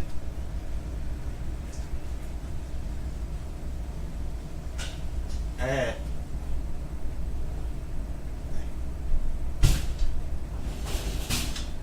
Yeah, I heard Terry wrote pretty much the same thing on each list. Yeah, he could look to see if you already had it or not. He just wrote it down. Tell you the truth, I don't think he's writing ahead. Uh-huh.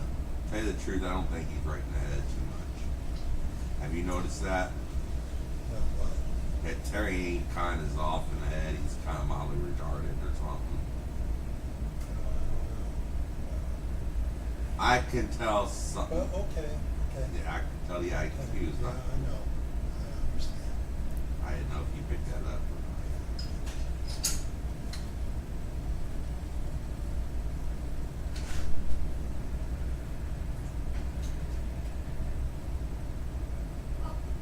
No groceries?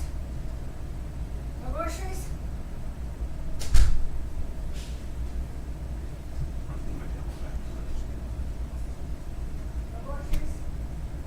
No groceries? Oh, okay.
So I was talking to her about it, how it went. Because yeah, Grandma didn't have her hearing aids, and her mom got hearing aids, and she can't get them in right. And so she goes, they were both squealing real bad when I got in the house, so I stuck them in the right way. Well, they do squeal, especially when you get them together. I can't hear it. Other people have told me that. Because Yeah. I got tinnitus. Gosh, they spoke in the stinky. I found a panic attack. I'm sorry. I'm all fine now. Well, now they got stinky in here. Oh, did he? Yes. Yeah, I better get out of here before Baby loves it and it gets stinky here. She catches some of it and it's smiling. Oh. That's why I was outside.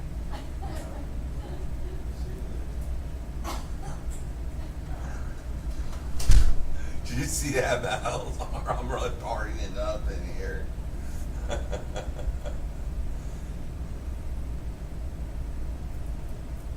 I'm really partying it up in here.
baby. I want my baby. She's sitting in the window. Oh, is the window open? Yep. Oh. Oh. You tell him mellowed out.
Terry hasn't been putting that stuff on my back.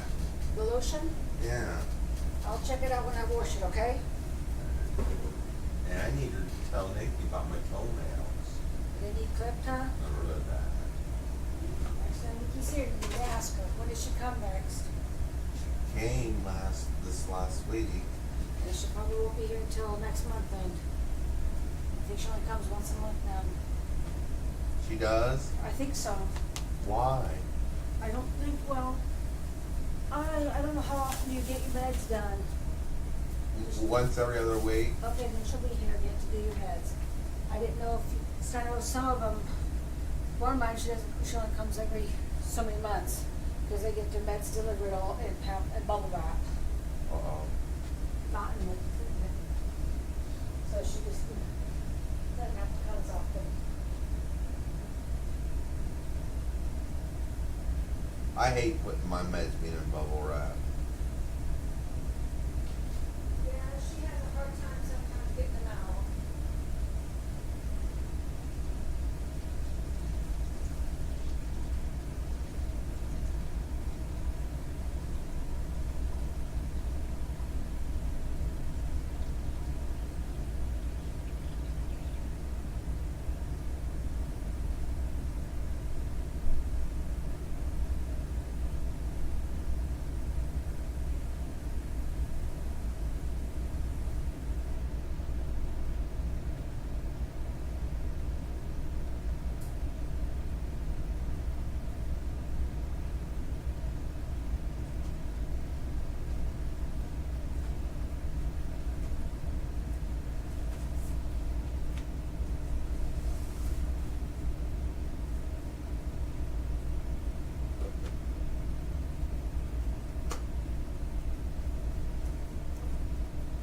Okay, I'm gonna give you a bath, and then then you're gonna get out and get in the chair, and I'll strip your whole bed down, okay? And I'm gonna put your heavy blue quilt on the bottom, your blue quilt on the bottom, then I'll put blankets on top for you to cover up with, okay? Alright. I'm just having a little bad anxiety. I know, if we do it quick, we'll be okay, okay? That way we're all clean. PTSD was hitting me real bad all night. I know. I understand that. We do it quick, then it'll be over with. Alright?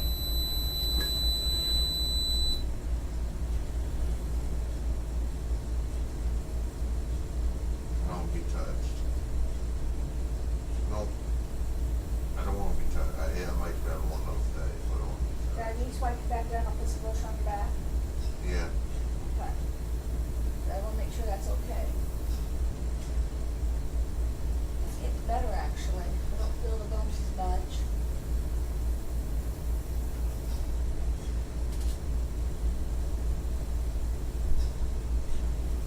I don't even feel like getting down to bed.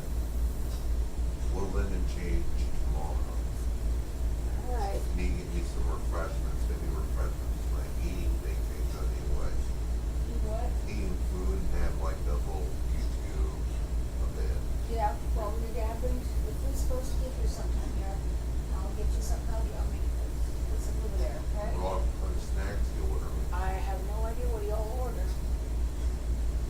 What all do you say about Terry doing the same with us? He said he ordered some pop for you, and I know the list is pop, tea. Yeah, what do you say about it being the same thing? Oh, there's things that he ordered and I ordered. I put some more on the list, like your potatoes, your butter, and your sour cream. Oh, you taught him how to do that? Huh? All you had to do was teach him how to do it? Yeah, I think so. He got it all done, and then he went to, change the address on it and deleted it, so then he had to do it all over again.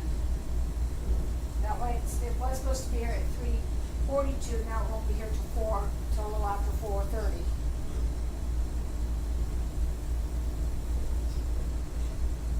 Will you wash your face at all? No. Okay. your back washed. I'll see if I can find that lotion. Puts the lotion on its skin and puts it in the basket.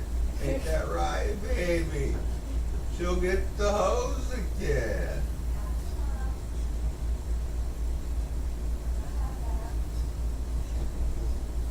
I do that sometimes on TikTok. See, they're already here. They just dropped them off.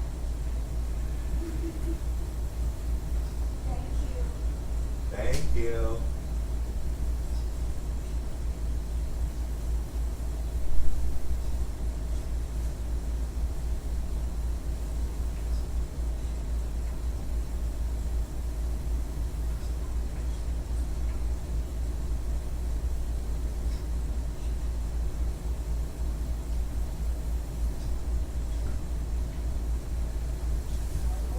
Hey Judy, which one was it? Hot stud or hot woman? Go to the grocery. I see he's back. Can't tell. Oh. Well, do you look like my type? No, Oh. older. Some old man. He's probably about in his 40s. Oh.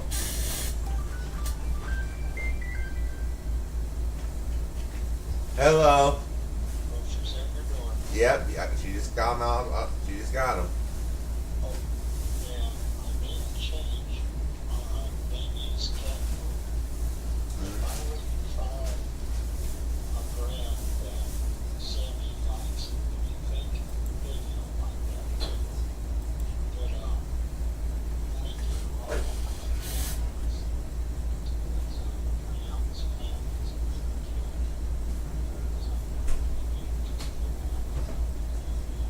Well, you know, baby likes to eat. Eats clean. She eats clean. So it's gonna go back if she wants. I'm not gonna say no more. She's officially off her diet.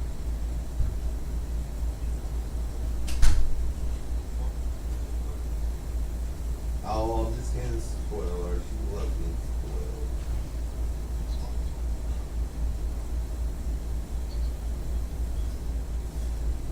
And the same look Christy got, huh? But I love, God bless Christy with her life back and all that got baby. You guys see it. See, God put certain things in our lives, made something bigger happen later. Like had COVID not happened and Adrian being sick, he would have lost his job and been homeless. And all during COVID. And also, we would have never found him if we didn't know what hotel he was checked into. Go live in, or he was homeless and died, and we ended up not knowing where he, or we never, or things happen for a reason. And that's the butterfly effect. Further you go back and change things, the worse is up to your present, maybe. Have you heard that thing about time travel? I have a different theory on time travel. Different. And I may want to just go down to a library and give free presentations, and maybe someday when somebody I can really get a job opportunity with will be there. And a watch. Then I get out, they say, you're a friend. Think we need to call Washington. The guy who put the ring jacket outside, he's like a colonel, getting his case off. They run to the car, he's a colonel. He gets on the phone and there's a limo. It says, yeah, this is General such and such. I think I need that, I think I need that CIA. For them to, like one of their, as I was, one of the huge successes of being able to adapt to something like the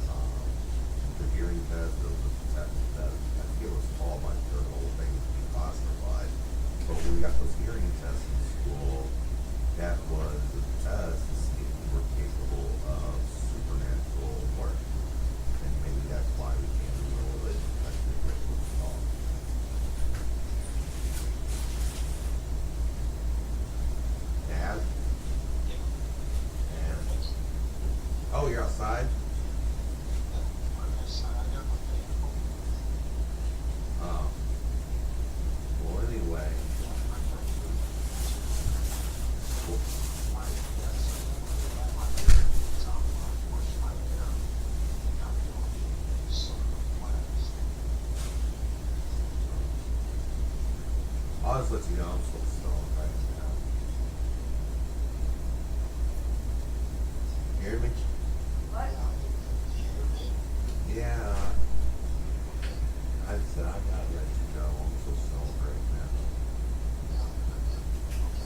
now. Get feeling better, Dad. You know what I mean?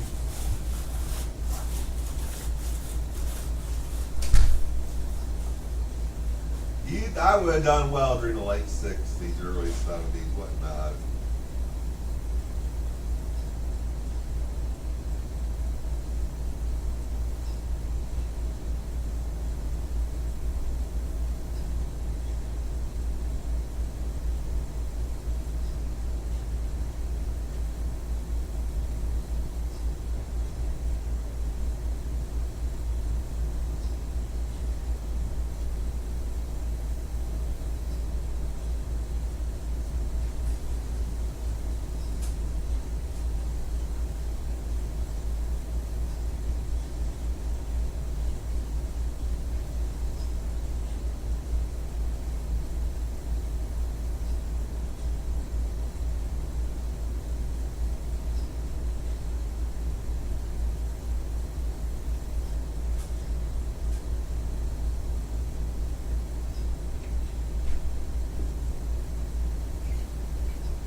Sure we can't change your blankets tonight?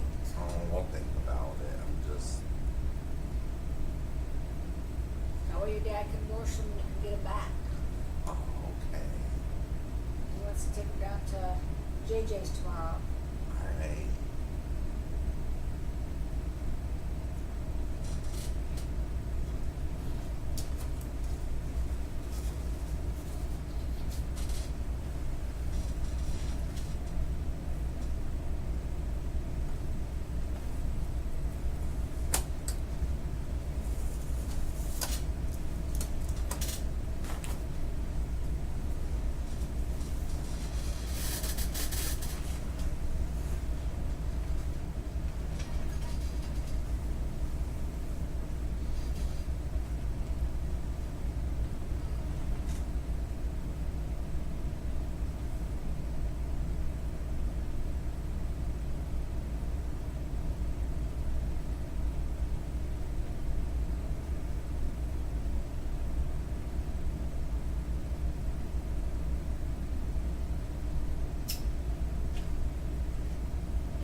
Yeah, that sounds good. Do you get steak fries? Yep, that's what I'm at.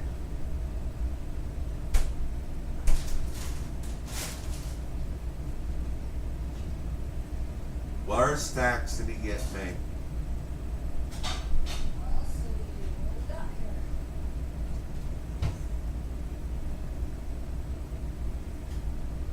We got some mashed potatoes up there. Make you some mashed potatoes. No, he doesn't get me any snacks. Why not? I got you some orange juice. Well, you know what I mean. Yeah, I know, but he didn't get any chips or anything like that to snap on. 2 things of orange juice and pop, and that was it. And water, 3 cases of water. And tea. I heard a rumor all water may skyrocket in price. It probably will. What have you heard about? I have heard, you got your something, or you want your sandwich from yesterday? No, just make the steak fries and bring me a Fanta, please. Orange Fonda? Yeah. My steak fries later. I'll just have them here and have them eat them as I call. Yeah. I'll go ahead, make, it's already 4:22. All right, just bring them my one soda. Okay, here's your orange Fonda, and then I'll make your steak fries and put them on the trash can, cover them up, okay? Okay. I don't have it open.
fries about done?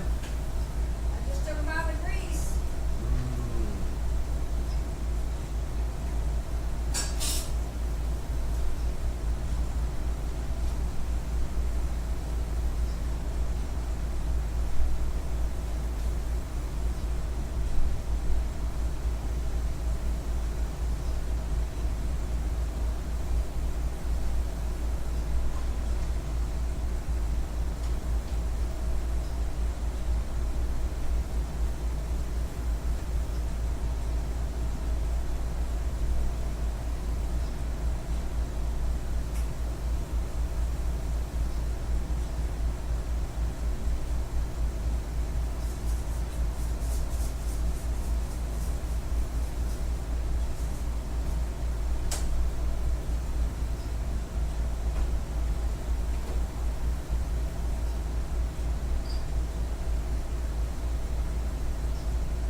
Your ketchup out here, Josh? What? Ketchup. But bring us steak sauce and pepper. Here's the steak sauce, but I didn't see the ketchup in the fridge. I know I just opened a new one last week. My dad put it back in the fridge. He said he was putting it back in the fridge yesterday. Fish I could tell for the fridge or anywhere. That's really in there. Maybe he put it in the drawer, in the door part of the fridge.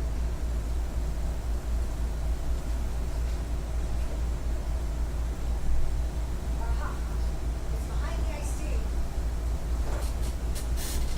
It's behind the juice. What? It was behind the Pune juice. Oh no, you must be obsessed with that stuff. Probably some fetishes. Alright, you want ketchup on it? You want to put it Yeah. on? It's gone. I'll tell you when to stop on the ketchup. You want it all over or just a pot? In a pot.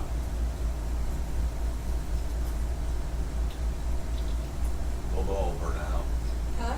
Over here. Over to these fries. And down the middle. And around the top. There you go. Then we need one on like this. Oh, they have culinary arts. Mm-hmm.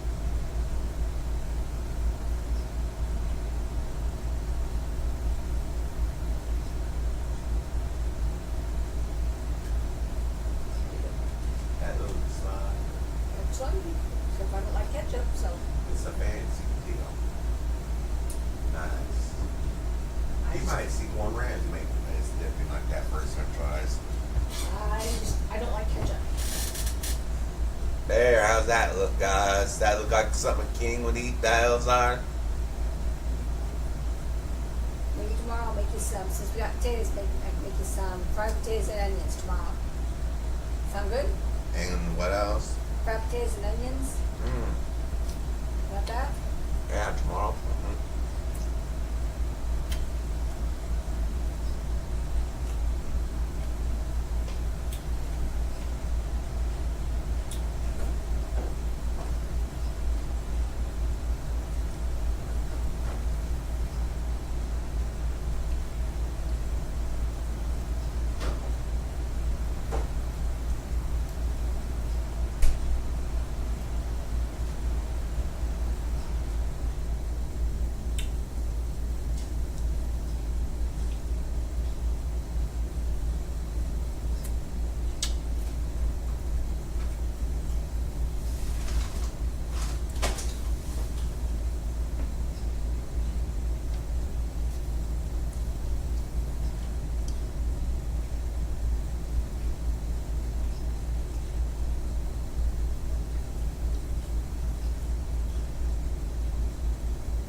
Hey Judy, can you give me a glass of orange juice, please?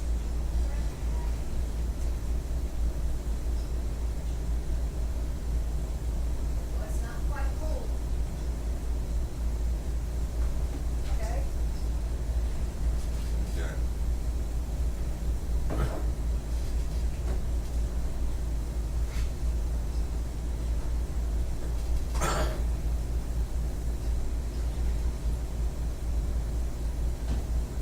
Come a little chilly in here. Yeah, but if I turn it off, then when I leave, you'll get hot. Well, Trace, turn that fan off and turn them both off. And they'll see how I feel with you. Please.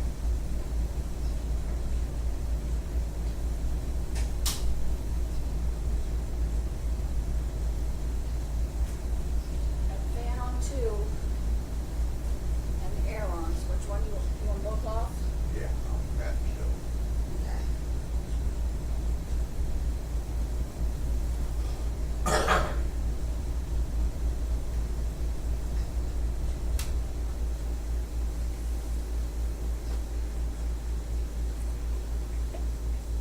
Okay, both are off.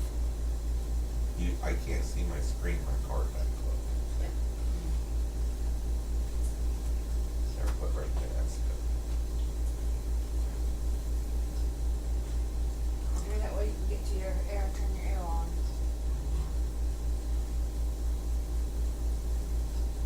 May leave your potatoes here. Good choice. Yeah. Okay.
Excuse me, I'm so out there.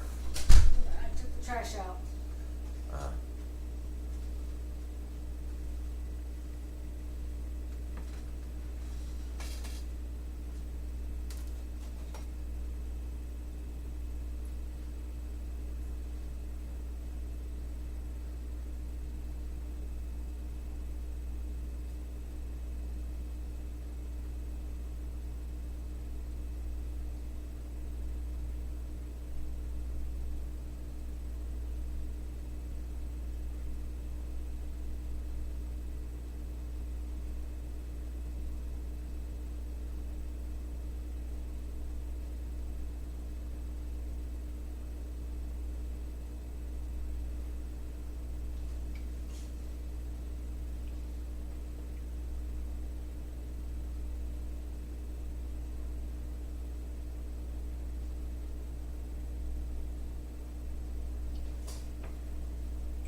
See you tomorrow, Josh. See ya.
not anymore. I'm not. You're a late bloomer. Maybe you are too. Hey, little brother. You need to grow up. Things are different now. Young people look at me like I'm the devil. Bad guy. I just want my brother back. You trying to hear me? You know we can't go back. I can't go back. I can't.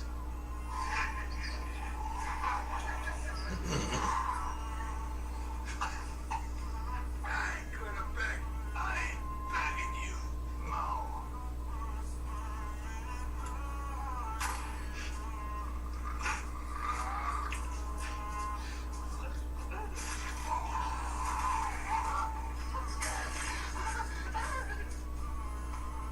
This one time, he takes me fishing, so he falls in the lake. I have to take him like this.